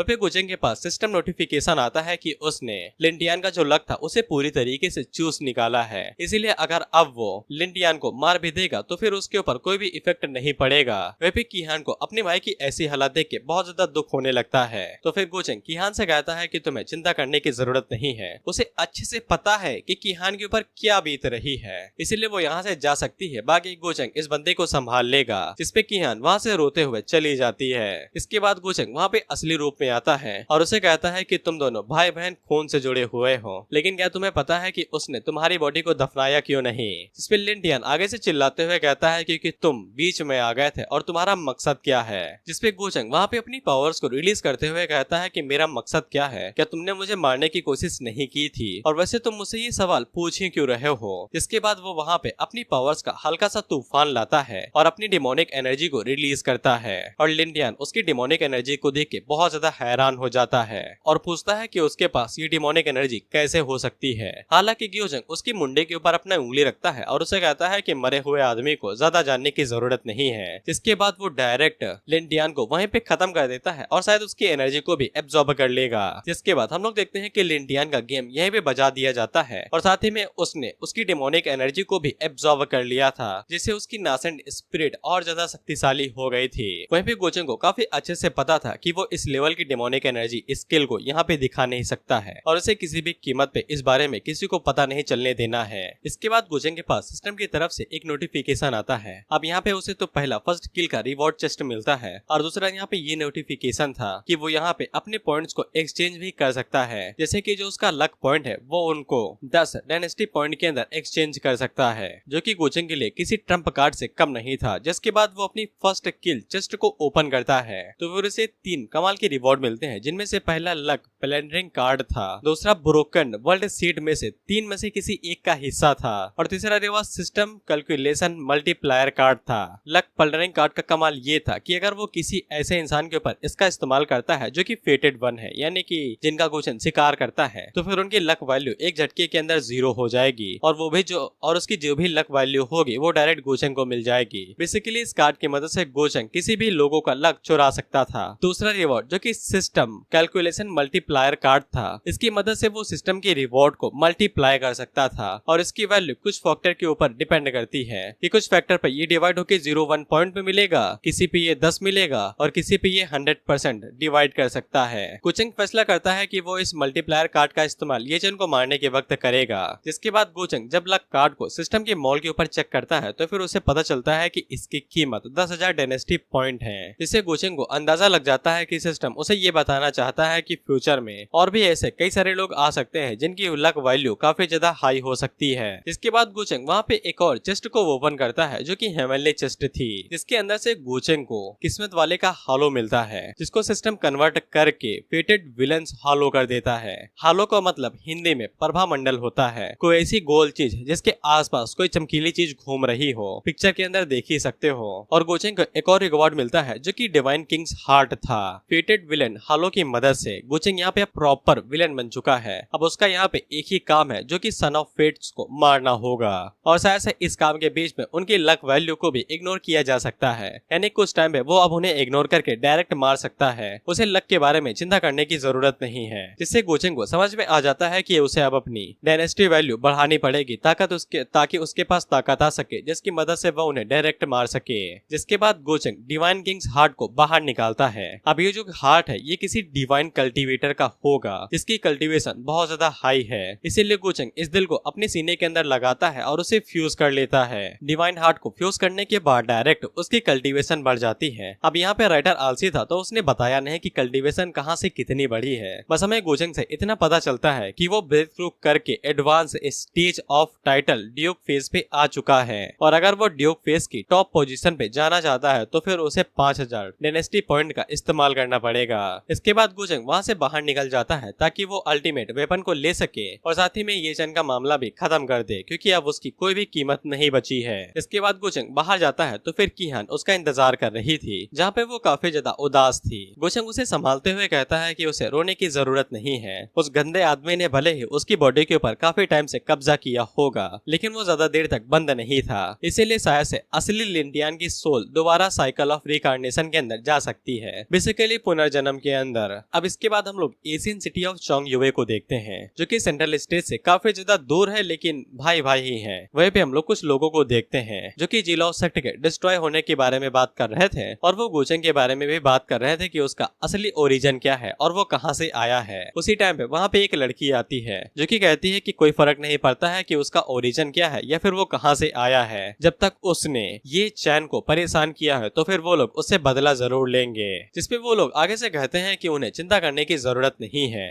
वो भले ही अपर वर्ल्ड से हो लेकिन उसकी कोई भी औकात नहीं है हमारे एशियंट सेक्रेट माउंटेन के सामने। हमें ये भी पता चलता है कि इस लड़की का नाम लियो ली है लेकिन हम इसे लिली बुलाएंगे। इनमें से ये बंदा जो कि इंसानों की तरह दिखता है वो आगे से कहता है कि वो बस अपर वर्ल्ड का छोटा सा बच्चा है जो कि किसी एल्डर के साथ यहाँ पे आया हुआ है, तो फिर हमारा अजूरे वर्ल्ड उसके सामने बिल्कुल भी डरेगा नहीं, हम उसे कुत्ते की तरह मार पीट के एक बराबर कर देंगे। जिसके बाद लिली वहाँ पे अपनी आंट जुए को बुलाती है और उसे ये चैन की खबर लेती है, जिसपे आंट जुए वहाँ पे पता नहीं कैसे आती है जो बताती है कि उन्हें अभी नहीं पता है कि ये चैन कहाँ पे है और पिछली बार उसकी एनर्जी के निशान सेंट्रल सिटी से मिले थे, सॉरी सेंट्रल स्टेट से। जिस पे लिली आगे से कहती है कि ये चैन काफी ज्यादा सफर किया है। अब देखो आंट जुए यहाँ पे लिली को काफी अच्छे से समझाती हैं कि वो एक फिनिक्स की तरह पैदा हुई हैं और उन्हें 9 आसमानों के ऊपर जाके चीखों से चिल्लाना है और उसे किसी भी टाइम अपर वर्ल्ड के अंदर जाना ही पड़ेगा और ये चैन कभी भी इस जिंदगी के अंदर फॉल्स गॉड फेस तक पहुंच ही नहीं पाएगा। फेस का मतलब रियलम समझ लो या फिर स्टेज। इसीलिए वो ये चाहती है कि वो ये चैन का पीछा छोड़ के वापस अपर वर्ल्ड के अंदर चली जाए। अब देखो यहाँ पे लिली का ये चैन के ऊपर अटूट विश्वास था, इसीलिए वो बिल्कुल भी ये चैन को यहाँ पे छोड़ने नहीं वाली थी और उसे पक्का यकीन था कि वो भी 9 आसमानों के ऊपर केचुए की तरह चिल्लाएगा।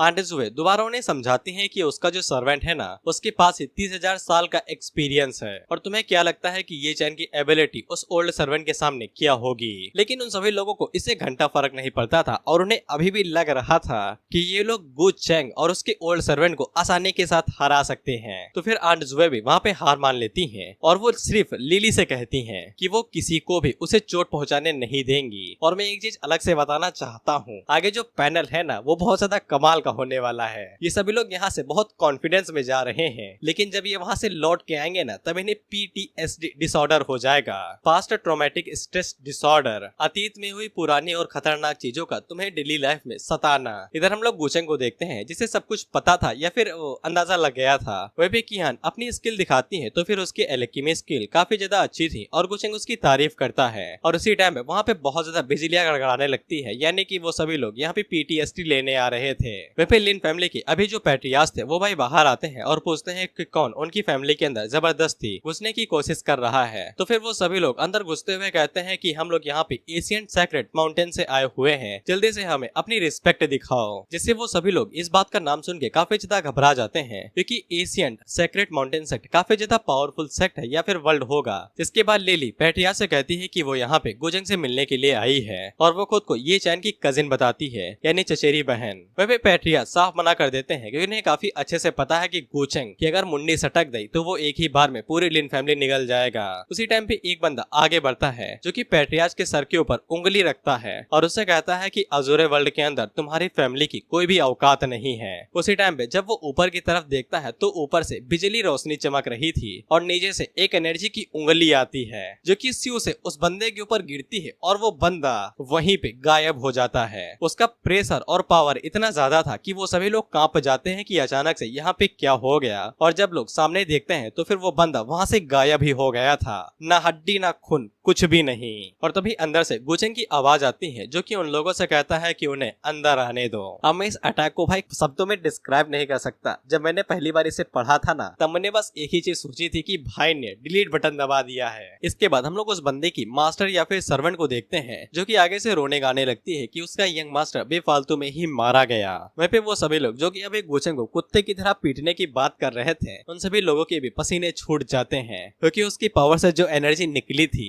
वो किसी ऑर्डिनरी रियलम की नहीं थी, वो किंग फियस की थी। वहीं पे लिली को काफी ज्यादा गुस्सा आ रहा था और उसके भी पसीने छूट रहे थे, लेकिन वो फिर भी अंदर जाने के बारे में सोच रही थी। वहीं पे हम लोग आंट जुए को देखते हैं जो कि जैसे ही लिन फैमिली के अंदर घुसी थी वैसे ही उनकी मूवमेंट्स को एक ही जगह पे रोक दिया गया था, वो भी सिर्फ ऑरा का इस्तेमाल करके, जबकि वो खुद गॉड रियलम पे थी, यानी कि किंग रियलम से भी ऊपर के लेवल पे। जिससे उन्हें समझ में आ जाता है कि लिन फैमिली के जो इंसेक्टर है उनकी power already divine king realm तक पहुंच चुकी है। वहीं पे जो उंगली से ताकत निकली थी उसकी भी power title king face level पे थी, यानी कि वो किंग रियलम की तरफ आगे बढ़ रहा है। और हाँ, गुचेंग अभी तक अपनी कल्टीवेशन और रियलम को छुपा रहा है, उसे कम दिखा रहा है। बाकी उसकी असली पावर तो कौसी गॉड लेवल पे है। वहीं पे आंट जुए को समझ में आ जाता है कि अगर सर्वेंट की पावर डिवाइन किंग रियलम पे है और अगर उस बंदे का नाम गु है तो फिर गुचेंग को पक्का उस क्लैन से होना चाहिए। और उन्हें समझ में आ जाता है कि अगर लिनी ने गुचेंग को यहाँ पे बुरी तरीके से उदास और गुस्सा दिला दिया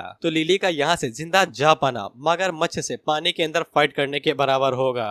बल्कि वो लोग इस मौके का फायदा उठा के गुचेंग के साथ अच्छा रिश्ता बिठा सकते हैं। इसीलिए आंट जुए उनके अंदर जाने से पहले ही सामने आ जाती हैं, जो कि लिली को दोबारा समझाने लगती हैं कि ये मामला पूरी तरीके से गलत फहमी हो सकती है। वहीं पे एल्डर ही को समझ में आ जाता है कि आंट जुए बहुत ज्यादा चालाक औरत है और वो यहाँ पे इन सभी चीजों को एक अच्छी चीज में बदलने की कोशिश करने लगी है। वहीं पे गुचेंग को ये चेन की कजिन के बारे में पता चलता है जो कि किसी एशियन फैमिली से है और उसकी ब्लड लाइन भी काफी ज्यादा कमाल की है। और अगर तुम लोग यहाँ पे गुचेंग को हटा दो, यानी कि उसके नजरिए से देखना बंद कर दो और ये चेन के नजरिए से देखो, तो वो यहाँ पे किसी कल्टीवेशन मानवा के मेन कैरेक्टर से कम नहीं है। वहीं पे सुकिंग गुचेंग से पूछती है क्या तुम उन सभी लोगों को निपटाने वाले हो। गुचेंग उससे कहता है क्या यार मैं तुमको सीरियल किलर दिखाई देता हूँ क्या, जो बेफालतू में ही लोगों को जान से मार देता है। खैर इसके बाद वो बाहर जाते हुए कहता है कि चलो अब उन लोगों से मिल ही लेते हैं। जिसके बाद गुचेंग बाहर निकलता है और उन लोगों से मिलता है जाके। वहीं पे आंट जुए जैसे ही गुचेंग को देखती है तो फिर उन्हें पक्का पता चल जाता है कि ये पक्का गु फैमिली का ही है, यानी कि गुचेंग और उसके फादर दोनों एक जैसे ही दिखते हैं। आगे से देखा है मैंने। वह भी लिली का रवैया अभी बिल्कुल भी ठीक नहीं था और वो गोचेंग से बहुत ज्यादा अकड़ और बदतमीजी से बात कर रही थी।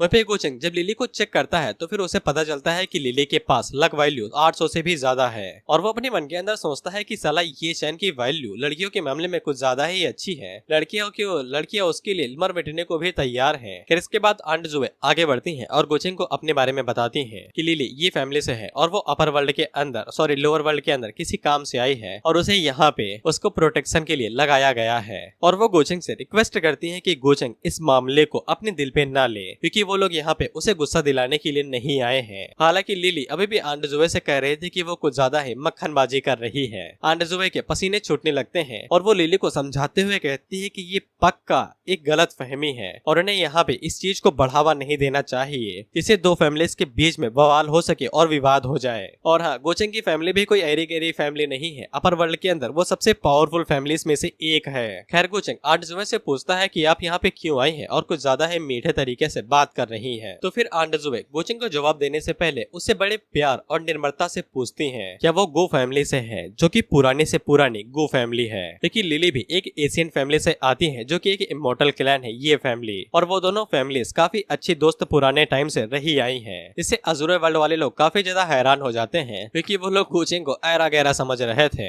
जबकि गोचेंग तो किसी एशियन फैमिली से भी ज्यादा अव्वल दर्जे की फैमिली से आता है। वहीं पे लिली का मुंह बनते हुए उसका मुंह चढ़ते जा रहा था। वहीं पे गोचेंग आगे से कहता है कि इसीलिए मिस लिली यहाँ पे बिना किसी डर के घुसते चली आई क्योंकि उनके पीछे किसी इमोर्टल फैमिली का हाथ जो था।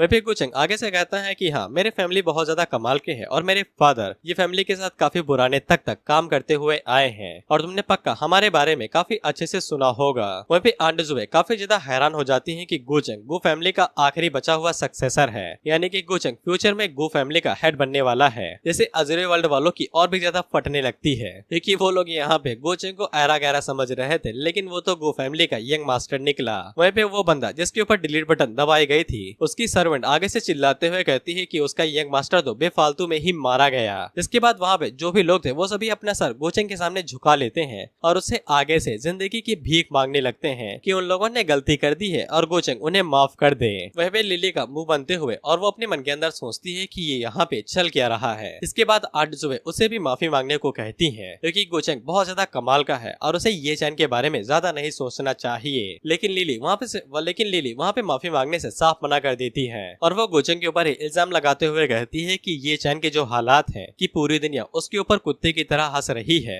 ये गोचेंग की वजह से हुआ है। वह पे गोचेंग को समझ में आ जाता है कि ये लड़की बहुत ज्यादा ये चैन की वफादार है। इसे घंटा फर्क नहीं पड़ता है कि दुनिया के अंदर क्या चल रहा है लेकिन उसे ये समझ में आ जाता है कि ये दिमाग की अभी भी छोटी बच्ची है, इसीलिए वो आसानी के साथ इसके रिश्ते को यूं चुटकियों में डिस्ट्रॉय कर सकता है। लेकिन वो यहाँ पे लिली के साथ थोड़ा बहुत खेलना चाहता था। इसके बाद गोचेंग आगे बढ़ते हुए कहता है कि तो तुम लोग यहाँ पे इसी वजह से आए थे न, तुमने मुझे कोई अच्छी सी वजह दी जिससे मुझे ये पता लग सके कि तुम लोग यहाँ पे बेफालतू में नहीं आए थे और ऊपर से तुमने लिन फैमिली को धमकाने की भी कोशिश की। लेकिन तुम भले ही किसी डिसेंडेंट हो किसी एशियन इमोर्टल यंग फैमिली की, तुम्हें मुझे घंटा फर्क नहीं पड़ता है, मैं तुम्हें यहीं पे मार सकता हूँ। इतना कहने के बाद वो अपनी पावर का हल्का सा झोंका मारता है जिससे वहाँ पे वो सभी लोग कांपने लगते हैं और आंट जुए अपनी शील्ड का इस्तेमाल करते हुए लिली को बचाने लगती है क्योंकि उसकी कल्टीवेशन अभी इतनी हाई नहीं है कि वो इस अटैक को भी झेल पाए। और वो गोचेंग से रिक्वेस्ट करने लगती है कि वो शांत हो जाए और थोड़ी सी दया दिखाए। तो फिर गोचेंग वहाँ पे रुक जाता है और वो लिली से कहता है कि अभी भी माफी नहीं मांगोगी। तो लिली आगे से मना कर देती है और कुछ भी नहीं कहती।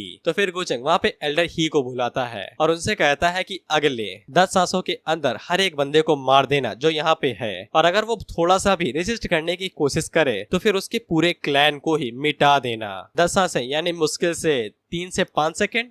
जिसके अगले सीन में हम लोग देखते हैं कि वो सभी लोग लिली से भीख मांगने लगते हैं कि अब हमारी जिंदगी तुम्हारे ही हाथों में है। वहीं पे लिली गोचेंग से कहती है कि तुम बहुत ज्यादा घटिया हो, लेकिन गोचेंग को इसे घट्टा फर्क नहीं पड़ता है। जिसके बाद उसकी कुर्सी बाहर ही आ जाती है और वो उसके ऊपर बैठ के चाय पीने लगता है। वहीं पे आंट जुए लिली को समझाने की कोशिश करती है कि अगर गोचेंग को ये चैन को मारना होता तो उसके लिए कोई बड़ी बात नहीं थी, वो उसे चुटकियों में मसल के रख सकता था। यहाँ सच में कोई गलत फहमी हुई है, इसीलिए उसको पीछे हट के गोचेंग से माफी मांग लेना चाहिए क्योंकि वो दोनों ही बड़े क्लैन से आते हैं और उन्हें साथ में रहना चाहिए, लेकिन लिली ऐसा करने के लिए साफ मना कर देती है। वहीं पे गोचेंग एल्डर ही से कहता है कि 10 ब्रेथ खत्म हो गई हैं, इसीलिए जल्दी से एक को खत्म कर दो। जिसपे एल्डर ही अपने हाथ को आगे की तरफ करते हैं और उनकी इंगली से एक एनर्जी बीम निकलती है जो कि एक बंदे के सीने के आर पार हो जाती है और वो नीचे गिर के वहीं पे मारा जाता है, जिससे वो सभी लोग बहुत ज्यादा हैरान हो जाते हैं, खास करके तो लिली। वहीं पे एक बंदा तेजी के साथ आगे बढ़ता है जो कि लिली का पैर पकड़ लेता है और उसे गिड़गिड़ाते हुए कहता है कि वो लोग यहाँ पे लिली के लिए आए थे और अगर लिली उनको ऐसे ही छोड़ देगी तो फिर वो सभी लोग यहीं पे मारे जाएंगे। वहीं पे दूसरा बंदा लिली से कहता है कि वो लोग यहाँ पे उसकी मदद करने के लिए आएंगे, लेकिन वो अपने ब्रदर के लिए यहाँ पे उन लोगों को थोड़ी ना सेक्रीफाइस कर देगी, उसे बस कुछ शब्द ही तो कहने हैं। तो फिर लिली को अपने घुटने टेकने ही पड़ते हैं, जिसके बाद वो ना चाहते हुए भी गोचेंग से माफी मांगती है और गोचेंग उसे माफ कर देता है। बड़ा दिल वाला जो है। वहीं पे वो दोनों भी काफी ज्यादा खुश हो जाते हैं और गोचेंग को शुक्रिया कहने लगते हैं। गोचेंग कहता है कि मुझे क्यों शुक्रिया कह रहे हो, तुम्हें तो मिस लिली को शुक्रिया कहना चाहिए, उनकी वजह से ही तो तुम लोग जिंदा बच पाए हो।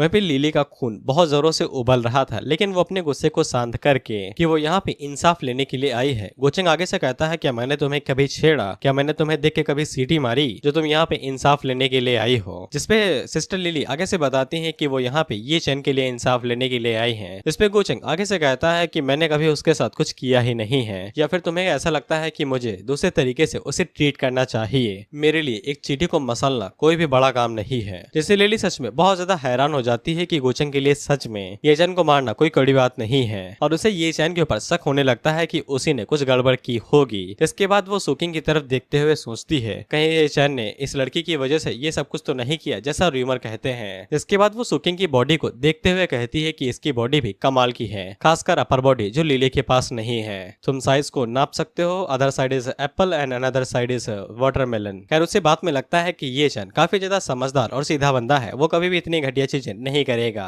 वहीं पे गोचेंग मजे लेते हुए अपने मन के अंदर सोचता है कि जितना भी तेज चलाना है चला लो, लेकिन कभी भी तुम्हें ये पता नहीं लगेगा कि मैंने उस चूहे को क्यों छोड़ा है। तो फिर लिली वहाँ के गोचेंग से ये पूछती है कि उसने लैंड ऑफ जाइलाओ को क्यों डिस्ट्रॉय कर दिया, वही जिनयांग के लैंड को। इस पे गोचेंग आगे से कहता है क्या मुझे ये तुम्हें बताना पड़ेगा कि मैंने एक चोटी वाले देश को क्यों डिस्ट्रॉय कर दिया, और क्या ये सच में जरूरी है कि मैं तुम्हें बताऊं कि मैंने ये क्यों किया था। जिसके बाद वो लिली को घूर के देखता है और उसके घूरने से ही लिली काफी ज्यादा घबरा जाती है, क्योंकि उसके घूरने से ही उसकी पावर रिलीज हो रही थी और लिली को भी समझ में आ जाता है कि गोचेंग जैसे किसी ताकतवर बंदे के लिए एक छोटे मोटे लैंड को डिस्ट्रॉय कर देना किसी चींटी के घर को डिस्ट्रॉय करने के बराबर ही है। और गोचेंग सच में ये चैन को मारना चाहता तो फिर अभी तक ये चैन जिंदा नहीं होता और लिली को सच में लगने लगता है कि वो यहाँ पे बेफालतू में आई है और गोचेंग के लिए परेशानी खड़ी कर रही है। वह भी सिस्टम गोचेंग को बताता है कि उसने लिली के नजरिए को बदल दिया है, जिससे ये चैन का लक फिर से डिक्रीज हो गया है और गोचेंग इससे खुश हो जाता है क्योंकि वो जैसा सोच रहा था उससे और भी कई गुना ज्यादा अच्छा चल रहा है। इसके बाद लिली गोचेंग से सॉरी बोलती है और वहाँ से जाने लगती है। वहीं पे आंट जुए जाते हुए भी गोचेंग से कह के जाती हैं कि वो दोनों ही एक दूसरे को काफी अच्छे से जानते हैं और उनके कनेक्शन भी काफी ज्यादा अच्छे हैं और अगर वो यहाँ पे लोअर वर्ल्ड के अंदर मिले हैं तो ये उनकी किस्मत ही होगी, यानी शादी वादी की बात हो रही है। जिसपे गोचेंग साफ इंकार कर देता है ये कहते हुए कि उसे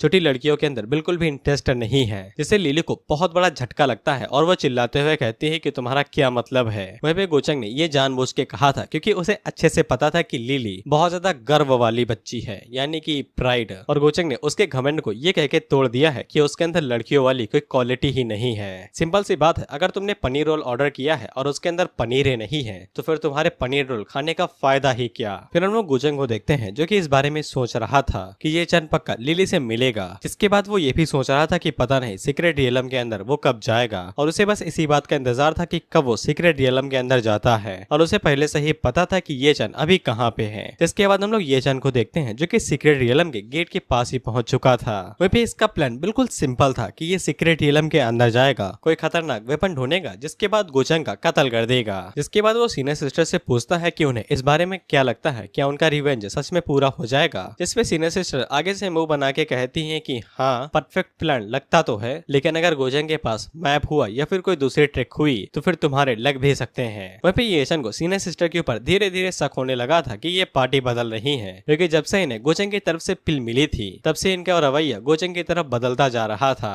बल्कि सीनियर सिस्टर ये चैन तक अभी तक पूरी तरीके से वफादार हैं। साथ ही में सीनियर सिस्टर उसे एक और एडवाइस देती हैं कि उसे लिली से दूरी बना के रखनी चाहिए, उसके पास ही बहुत ज्यादा पावरफुल बैकग्राउंड है। फॉल्स गॉड रियलम तक नहीं पहुंच जाता है तब तक उसे दूरी बना के रखनी चाहिए। हालांकि ये चन इस एडवाइस को बिल्कुल भी नहीं लेता है और उसे ऐसा लगता है कि सीनियर सिस्टर ये सोच रही है कि वो लिली के साथ मिलके गुचेंग को हरा सकता है। इसके बाद वो लोग सीक्रेट रियलम के अंदर चले जाते हैं और ये चैन के पास ही सीक्रेट रियलम की चाबी थी और वो जैसे ही रियलम के अंदर जाता है तो फिर रियलम का गेट ओपन हो जाता है और वहाँ से एनर्जी निकलती है। इसीलिए वहाँ पे आसपास जितने भी मास्टर थे वो सभी भागते हुए सीक्रेट रियलम के अंदर घुस जाते हैं। लेकिन जैसे ही वो सभी अंदर घुसते हैं तो फिर उनकी जो कल्टीवेशन थी उसे डायरेक्ट सप्रेस्ड कर दिया जाता है, यानी कि कम कर दिया जाता है। वहीं पे हम लोग गुचेंग को देखते हैं जो कि सीक्रेट रियलम के पास ही पहुंच चुका था। एल्डर ही उसे बताते हैं कि जिन लोगों की भी स्टेज माइटी पावर फेज से नीचे की है उनकी कल्टीवेशन को घटा दिया जा रहा है। गुचेंग को इस बारे में सबसे पहले से ही पता था क्योंकि ये रियलम खास तौर पे ये चैन के लिए ही बनाई गई थी क्योंकि वो अभी तक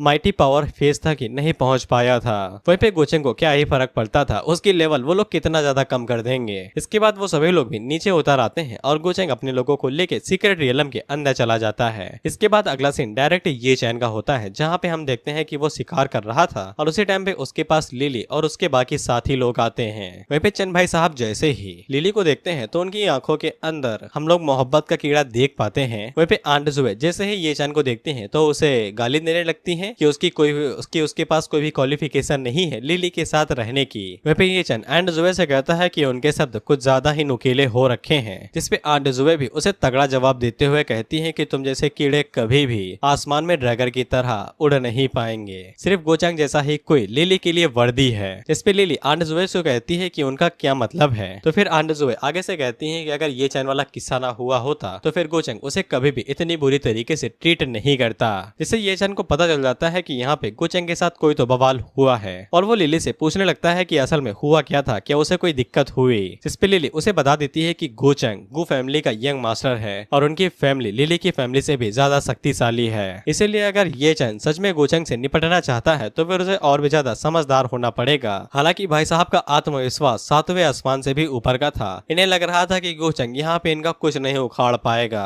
वहीं पे रिंग के अंदर सीनियर सिस्टर अपने मन के अंदर सोचती हैं कि अगर गोचांग के पास सच में इतना बड़ा फैमिली बैकग्राउंड है तो फिर पब्लिक के बीच में जब ये चैन ने उसकी इतनी ज्यादा बेइज्जती की थी तो फिर गोचांग तो इसे तुरंत ही मसल के रख देना चाहिए था। गोचांग ने अभी तक ये चैन को जिंदा क्यों रखा है और सीनियर सिस्टर को ऐसा लगने लगता है कि गोचांग उनके पीछे है, इसीलिए ये चैन अभी तक जिंदा है। इसके बाद हम लोग गोचांग वाली साइड को देखते हैं जहाँ पे वो सभी लोग सीक्रेट रियलम के अंदर आ जाते हैं और उन्हीं में से एक डिसेंडेंट था जो कि वहाँ की एनर्जी से इधर उधर थोड़ा सा बहक गया था। इसीलिए एल्डर ही उसे डांटते हैं और कहते हैं कि अपनी एनर्जी को सेंस पे लगाए रखो, हम लोग यहाँ पे बिल्कुल भी गलती नहीं कर सकते हैं, ये पूरी जगह डिमोनिक एनर्जी से भी भरी हुई है। लेकिन गोचांग उन लोगों से कहता है कि उन्हें चिंता करने की जरूरत नहीं है, उसके पास उसके रास्ते हैं एक अच्छा और सेफ रूट ढूंढने के लिए, क्योंकि उसके पास पहले से ही ये चैन का चूहा था जो उसके लिए पीछे से निशान छोड़ते हुए जा रहा था और गोचांग को कोई भी परेशानी नहीं थी सीक्रेट वेपन को ढूंढने में, उसे बस निशानों का पीछा करते हुए जाना था। इसके बाद हम लोग ये चैन को देखते हैं जो कि एक पावरफुल बीस्ट को मार देता है तो फिर लिली उसकी तारीफ करती है। वहीं पे आंट जुए बिल्कुल भी इन चीजों से खुश नहीं थी।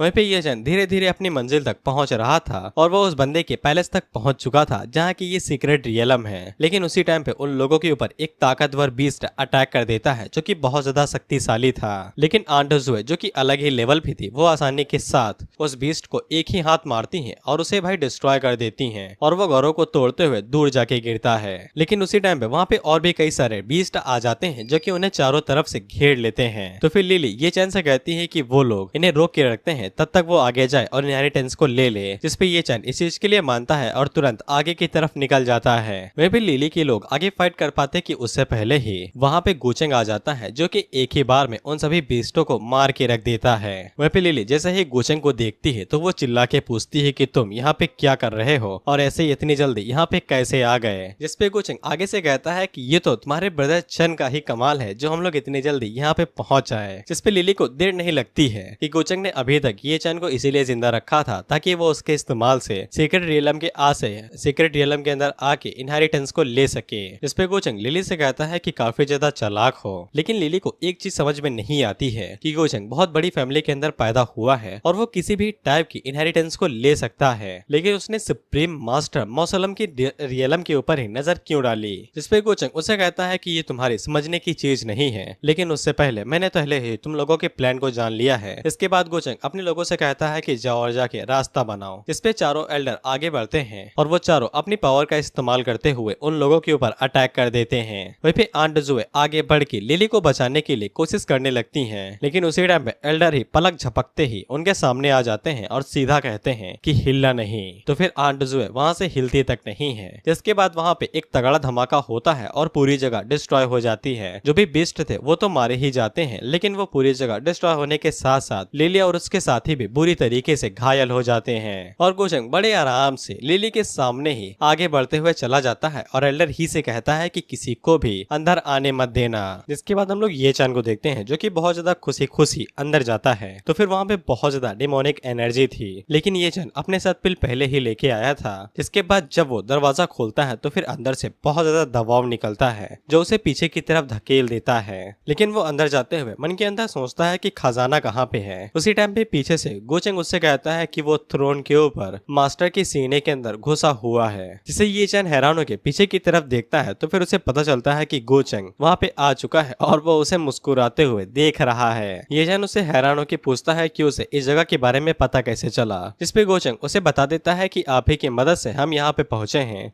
अभी आप हमारे लिए खजाना ढूंढने वाला चूहा बने हुए थे तो हमने आपको परेशान नहीं किया। वहीं पे ये चैन को मास्टर के ऊपर शक होने लगता है और वो अपने मन के अंदर सोचता है कि गोचेंग को तभी उसके लोकेशन के बारे में पता चल सकता है जब कोई उसे बताएगा। इसके बाद वो सीनियर सिस्टर की रिंग को निकाल के बाहर फेंक देता है और उनसे कहता है कि एक पिल के चक्कर में उन्होंने अपने स्टूडेंट को ही धोखा दे दिया। वैसे सीनियर सिस्टर का नाम यांजी है। सिस्टर यांजी बाहर निकलती हैं और वो ये चैन से कहते हैं कि तुमने मुझे सच में बहुत ज्यादा निराश किया है। हम लोग कई सालों से मास्टर और डिसाइपल रहे थे, लेकिन मुझे ये सिला मिला तुम्हें इतना ज्यादा गाइड करने का। लेकिन ये चैन सिस्टर यांजी के ऊपर अभी भी भरोसा नहीं करता है और उनसे कहता है कि वो भी सुकिंग की तरह एक कमीनी निकली जो कि गोचेंग के साथ जा रही हैं, जिनको सिर्फ पावर और ताकत से ही फर्क पड़ता है। सिस्टर यांजी बहुत ज्यादा निराश हो जाती हैं और उन्हें काफी ज्यादा चोट लगती है। इसीलिए वो ये चांस से कहती हैं कि उन्हें जैसा लगता है उसे लगने दो और मुझे तुम्हें कुछ भी एक्सप्लेन करने की जरूरत नहीं है। अब से हमारा रिश्ता यहीं पे खत्म होता है। वही सिस्टम भी गोचेंग को बता देता है कि दोनों का रिश्ता अब यहाँ पे खत्म हो चुका है, इसीलिए अब ये चैन का लेग काफी ज्यादा नीचे गिर चुका है, बस 0 पे आने ही वाला था।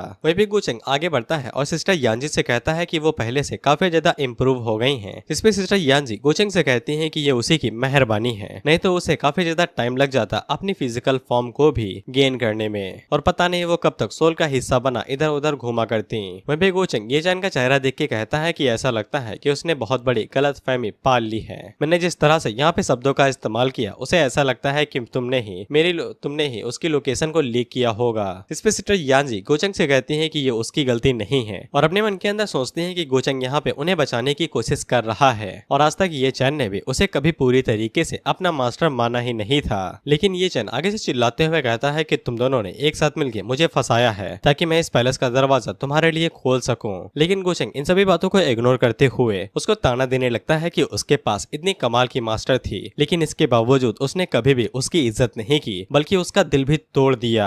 और जब उसको एक इनहेरिटेंस मिल गई और उसको सपोर्ट करने वाला यहाँ पे कोई है तो फिर उसने फैसला किया कि वो अपनी मास्टर को छोड़ देगा। इस पे ये चैन आगे से चिल्लाते हुए कहता है कि तुम दोनों मेरे खिलाफ बहुत ज्यादा साजिश कर रहे हो। जिसपे गोचेंग आगे से कहता है कि मैंने तुम्हें कितनी बार यहाँ से जाने दिया है, क्या तुम्हें सच में लगता है कि तुम बेवकूफों की तरह एक्टिंग करके इन सभी चीजों के ऊपर पर्दा डाल दोगे। वे भी सिस्टर यांजी उन दोनों से चुप होने को कहती हैं और वो गोचेंग से कहती हैं कि अब से वो उसे फॉलो करने के लिए मान गई हैं। जिससे ये चैन को काफी ज्यादा गुस्सा आता है और वो अटैक करने के लिए आगे बढ़ ही रहा था कि उसी टाइम पे गोचेंग उसके ऊपर अटैक करता है और वो पीछे की तरफ खिसकते हुए जाके गिरता है और गोचेंग उसे कहता है कि काफी ज्यादा परेशानी खड़ी करते हो। इसके बाद गोचेंग सिस्टर यांजी से कहता है क्योंकि उन्होंने गोचेंग को फॉलो करने का फैसला किया है तो फिर गोचेंग बहुत ज्यादा खुश है, जिससे सिस्टर यांजी भी काफी ज्यादा खुश हो जाती हैं। वही पे सिस्टम गोचेंग को बताता है क्योंकि सिस्टर यांजी ने पूरे दिल से उसे फॉलो करने का फैसला किया है तो फिर उसकी डायनेस्टी वैल्यू 2000 पॉइंट से बढ़ा दी जाती है। जिसके बाद गोचेंग वहाँ पे अपने पास से एक जेम स्टोन बाहर निकालता है और सिस्टर यांजी को देते हुए कहता है कि अब से वो इसके अंदर रहेंगी, वो उन्हें कभी भी टूटी हुई रिंग के अंदर रहने नहीं देगा। उसी टाइम पे ये चैन खड़ा हो जाता है जो कि अपनी स्वॉर्ड या फिर सील को बाहर निकालता है तो फिर उसके अंदर से बहुत ज्यादा एनर्जी रिलीज होती है।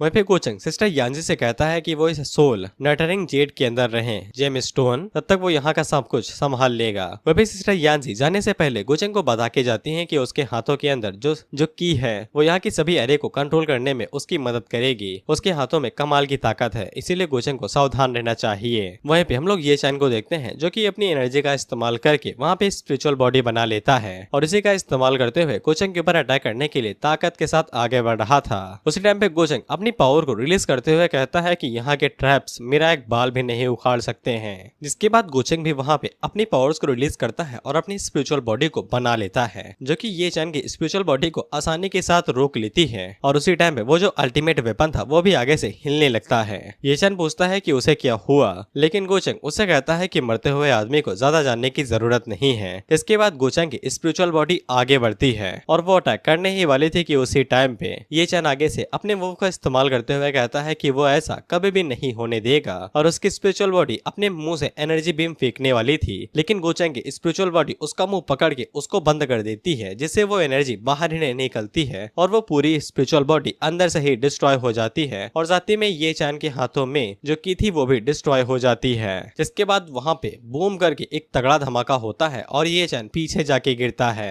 वहीं पे गोचंग उसकी तरफ आगे बढ़ते हुए कहता है कि अब मेरा खजाने ढूंढने वाले चूहे का काम खत्म हुआ है, तो फिर अब मैं उसे मीठी चीनी दे के मारने वाला हूँ। वहीं पे ये चैन अपने मन के अंदर ये सोच रहा था कि सीक्रेट रियलम के सप्रेशन का गोचंग के ऊपर कोई भी असर क्यों नहीं हो रहा है और वो अपने मन के अंदर सोचता है क्या मैं यहीं पे मरने वाला हूँ। जिसके बाद स्पिरिचुअल बॉडी आगे बढ़ती है और ये चैन को मसल के मारने ही वाली थी कि उसी टाइम पे वहाँ पे लिटिल सिस्टर आ जाती हैं, जो कि अपनी शॉट का इस्तेमाल करते हुए स्पिरिचुअल बॉडी के ऊपर अटैक करती हैं, लेकिन उनकी शॉट का स्पिरिचुअल बॉडी के ऊपर बिल्कुल भी असर नहीं होता है। इसके बाद गोचन उससे कहता है कि तुम बिल्कुल सही टाइम पे आई हो। वहीं पे स्पिरिचुअल बॉडी ने अब ये चैन को अपनी पकड़ के अंदर कर लिया था और गोचंग सिस्टर लिली से कहता है क्या तुम इसे बचाना चाहती हो। वहीं पे सिस्टर लिली गोचंग से कहती हैं कि वो ये चैन को जाने दे, वो किसी भी कंडीशन को पूरा करेंगी। गोचंग पूछता है किसी भी कंडीशन को, जिसपे लिली आगे से कहती है कि कुछ भी, लेकिन उसकी वजह भी होनी चाहिए, यानी कि वो चीज सेंसेबल होनी चाहिए। इसपे गोचंग स्पिरिचुअल बॉडी का इस्तेमाल करते हुए कहता है कि तुम यहाँ पे नेगोशिएट करने के हालातों में बिल्कुल भी नहीं हो। वहीं पे स्पिरिचुअल बॉडी धीरे धीरे करके ये चैन को निचोड़ती जाती है तो फिर उसे दर्द होने लगता है और साथ ही में वो लिली से कहता है कि उसे उसकी कंडीशन के लिए अग्री नहीं करना है, भले ही वो यहाँ पे मारा जाए। गोचंग आगे से कहता है कि मैंने तुम्हें बोलने की इजाजत दी। इसके बाद स्पिरिचुअल बॉडी उसे और भी जोरों से दबाती है तो उसके मुंह से खून की पिचकारी निकलती है। तो फिर लिली ये चैन का दर्द नहीं देख पाती है और वो किसी भी कंडीशन के लिए मान जाती है। गोचंग उसे कहता है कि जल्दी से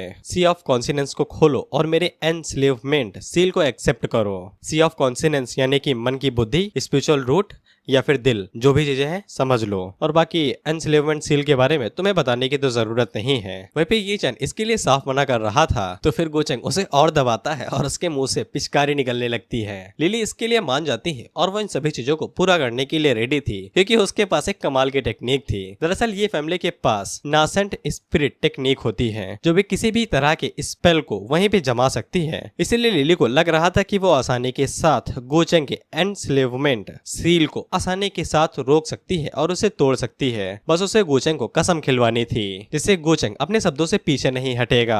गोचंग पूछता है कि बड़ी जल्दी मान गए इस कीड़े के लिए, ऐसी क्या बात है इसके अंदर। इस पे लिली कहती है कि इससे उसका कोई भी लेना देना नहीं है, वो अपनी शर्त को पूरा करेगी, लेकिन गोचंग को भी यहाँ पे शपथ लेनी पड़ेगी। अगर वो इस काम को तोड़ता है या फिर अपनी शपथ को तोड़ता है तो फिर हेवनली डेविल उसके दिल को निगल जाएंगे। इसके बाद वो डिमोनिक पाथ के ऊपर चलने लगेगा और कभी भी वापस नहीं आएगा। इस पे गोचंग आगे से कहता है कि बड़ी ही घटिया कसम है, लेकिन मैं तुम्हारे लिए इसे खा लेता हूँ। इसके बाद गोचंग इस कसम को खाता है कि अगर वो अपनी कसम को तोड़ता है तो फिर हेवनली डीमन उसके दिल को निकल जाएंगे और वो हमेशा के लिए डिमोनिक पाथ के ऊपर चलने लगेगा, जबकि भाई साहब ऑलरेडी डिमोनिक पाथ के ऊपर चल रहे हैं। वहीं पे लिली भी हैरान होती है कि इसने इतनी जल्दी से अग्री कैसे कर दिया। इसके बाद गोचंग पलक झपकते उसके पास आ जाता है और कहता है कि चलिए मैंने तो अपना काम पूरा कर दिया, अब आपकी बारी है। जिसके बाद लिली अपनी आंखें बंद करती है और अपने सी ऑफ कॉन्सिनेंस को ओपन कर लेती है। गोचंग भी अपनी चाल चलना शुरू करता है और वो उसके ऊपर अपनी उंगली रखता है और वो जैसे ही अपनी उंगली लिली के माथे के ऊपर रखता है तो वो अपनी टेक्निक का इस्तेमाल करता है। अब इस टेक्निक का कोई भी नाम नहीं बताया गया है, बस हम देखते हैं कि एक शैतानी डब्बे से कुछ चीजें बाहर निकलती हैं जो कि लिली के दिल के अंदर जहाँ पे ये चैन की जगह बनी हुई थी उस जगह पे गोचंग आ जाता है और ये सभी चीजें लिली के दिल और दिमाग के ऊपर हावी हो जाती हैं। बेसिकली उसके अंदर बस जाती हैं और हावी हो जाती हैं। साथ ही में जो स्लेव मार्क था वो भी उसके माथे से गायब हो जाता है। लिली हैरान होकर गोचंग से पूछती है कि तुमने मेरे साथ क्या किया है। गोचंग उससे कहता है कि मैं तुम्हारे साथ क्या करूंगा, वह किया है जो हम लोगों ने डिस्कस किया था। इस पे लिली उससे कहती है कि अब तो तुम्हें ये जान को छोड़ देना चाहिए। इस पे गोचंग आगे से कहता है कि तुमने अभी मुझे क्या बुलाया। तो फिर स्लेव सील की वजह से वो गोचंग को अपना मास्टर बुलाती है, जिससे वो खुद ही हैरान होकर अपने मुंह के ऊपर हाथ रख लेती है और अपने मन के अंदर सोचती है कि ऐसा क्या वो सील की वजह से हो रहा है। इस पे गोचंग उसे बताता है कि एनस्लेवमेंट सील कोई नॉर्मली चीज नहीं है और गोचंग ने जिस टेक्निक का इस्तेमाल किया है उसे कोई पियरलेस एक्सपर्ट भी पहचान नहीं सकता है जब तक वो पूरी तरीके से सी ऑफ कॉन्शियस को चेक न कर ले। और इस टेक्निक की वजह से धीरे धीरे करके वो आज के दिन में जो हुआ है उसे भूल जाएगी और वो समय के साथ साथ गोचंग की एक ऐसी लॉयल सर्वेंट बन जाएगी जो उसे किसी भी चीज के लिए मना नहीं करेगी। वहीं पे ये जन आगे से चिल्लाने लगता है कि वो बहुत ज्यादा कमीना और घटिया है। गोचंग उसे कहता है कि मर रहे हो तो क्यों बीच फालतू में उंगली कर रहे हो, लेकिन ये चैन को समझ में नहीं आता है कि इसने तो कसम खाई थी, अभी तक इसे कुछ हुआ क्यों नहीं। इसके बाद गोचंग उसे और भी जोरों से दबाने लगता है। तो फिर गोचंग उसे बताता है कि हेवनली डीमन मेरे दिल को निगल जाएंगे और मैं डिमोनिक पाथ के ऊपर हमेशा के लिए चलता रहूंगा। गोचंग उसे बताता है कि मेरे लिए हेवनली डीमन बस उन डोर स्टेप के दरवाजों वाली चीजों की तरह है जो मेरे सामने आके मेरे लिए कुछ चीजें डिलीवर करके जाती हैं। बाकी मैं तो खुद ही एक ऐसा डीमन हूँ जो कि हमेशा के लिए डिमोनिक पाथ के ऊपर चल रहा है। इसे ये चैन की अब फटके चार होने लगती है और वो लिली से बचाने की भीख मांगने लगता है। उसी टाइम पे सिस्टम गोचंग को बता देता है कि अब उसकी लक वैल्यू 0 हो चुकी है, अब वो इसे मार सकता है। तो फिर गोचंग बिल्कुल भी देरी नहीं लगाता है और सुप्रीम बॉडी का इस्तेमाल करके उसे इतनी जोर से निचोड़ता है कि उसकी बॉडी का चूरा बन जाता है और गोचंग वहीं पे मारा जाता है। वहीं पे लिली को ये चैन की मौत से भी दुख नहीं हो रहा था और उसे हल्का सा भी दुख नहीं फील हुआ था, यहाँ तक कि वो गोचंग से भी नफरत नहीं कर पा रही थी। इसके बाद गोचंग को किलिंग चेस्ट मिलता है और गोचंग उसके ऊपर मल्टीप्लायर कार्ड का इस्तेमाल करता है जो कि उसके रिवॉर्ड को और भी ज्यादा बढ़ा देगा। सिस्टम गोचंग के रिवॉर्ड को 5 गुना बढ़ा देता है। उसे 1000 पॉइंट मिलने थे तो फिर 5000 पॉइंट मिलते हैं और 1000 लक पॉइंट मिलते हैं। साथ ही में गोचंग को एक और ब्रोकन वर्ल्ड सीड मिलता है और साथ ही में वॉइड एसेंस। इसके बाद गोचंग वॉइड एसेंस को निकालता है और अपने ऊपर फ्यूज करने लगता है ताकि वो अपनी पावर को बढ़ा सके, ताकि वो अल्टीमेट वेपन डीमन हेलबर्ड का इस्तेमाल कर सकेगा। जिसके बाद वो वॉइड एसेंस को अपने माथे के ऊपर लगाता है और उसे अपने साथ फ्यूज करने लगता है और कुछ ही देर के अंदर वो फ्यूज भी कर लेता है। अब गोचंग के पास वॉइड की भी पावर आ चुकी थी जिससे उसका ऑफेंस, डिफेंस, स्पीड सब कुछ बढ़ चुका था। वहीं पे लिली दोबारा गोचंग को उसके नाम से बुलाती है तो गोचंग उससे कहता है कि तुमने मुझे क्या कहा। तो फिर वो दोबारा सील की वजह से उसे मास्टर कह के बुलाती है। इसके बाद गोचंग उससे कहता है कि यहीं पे बैठी रहो, मैं थोड़ा सा काम करके आता हूँ। और उसके रास्ते के बीच में ये चैन की बॉडी पड़ी हुई थी तो फिर उसे धक्के मार के साइड में फेंक देता है और थ्रोन के ऊपर बैठे हुए मास्टर की तरफ देखते हुए कहता है कि अब असली बिजनेस पे आते हैं, इसके लिए हम लोग नीचे घूम रहे थे। और इसी के साथ ये वीडियो यहीं पे खत्म होती है और इसके आगे के पार्ट्स आएंगे या नहीं आएंगे ये इस वीडियो के व्यूज के ऊपर डिपेंड करता है। और अगर तुम चाहते हो कि इसके पार्ट आए तो फिर तुम लाइक और कमेंट शेयर करके इसकी एंगेजमेंट को बढ़ा सकते हो, जिसकी मदद से यूट्यूब इस वीडियो को ज्यादा रिकमेंड करेगा। मैं ये तुमसे कह नहीं रहा हूँ, करना है तो कर दो, बाकी कर ही देना। बाकी मैं सीरियस हूँ, अगर इसके ऊपर व्यूज नहीं आते हैं तो मैं सच में मानवा एक्सप्लेन करूंगा।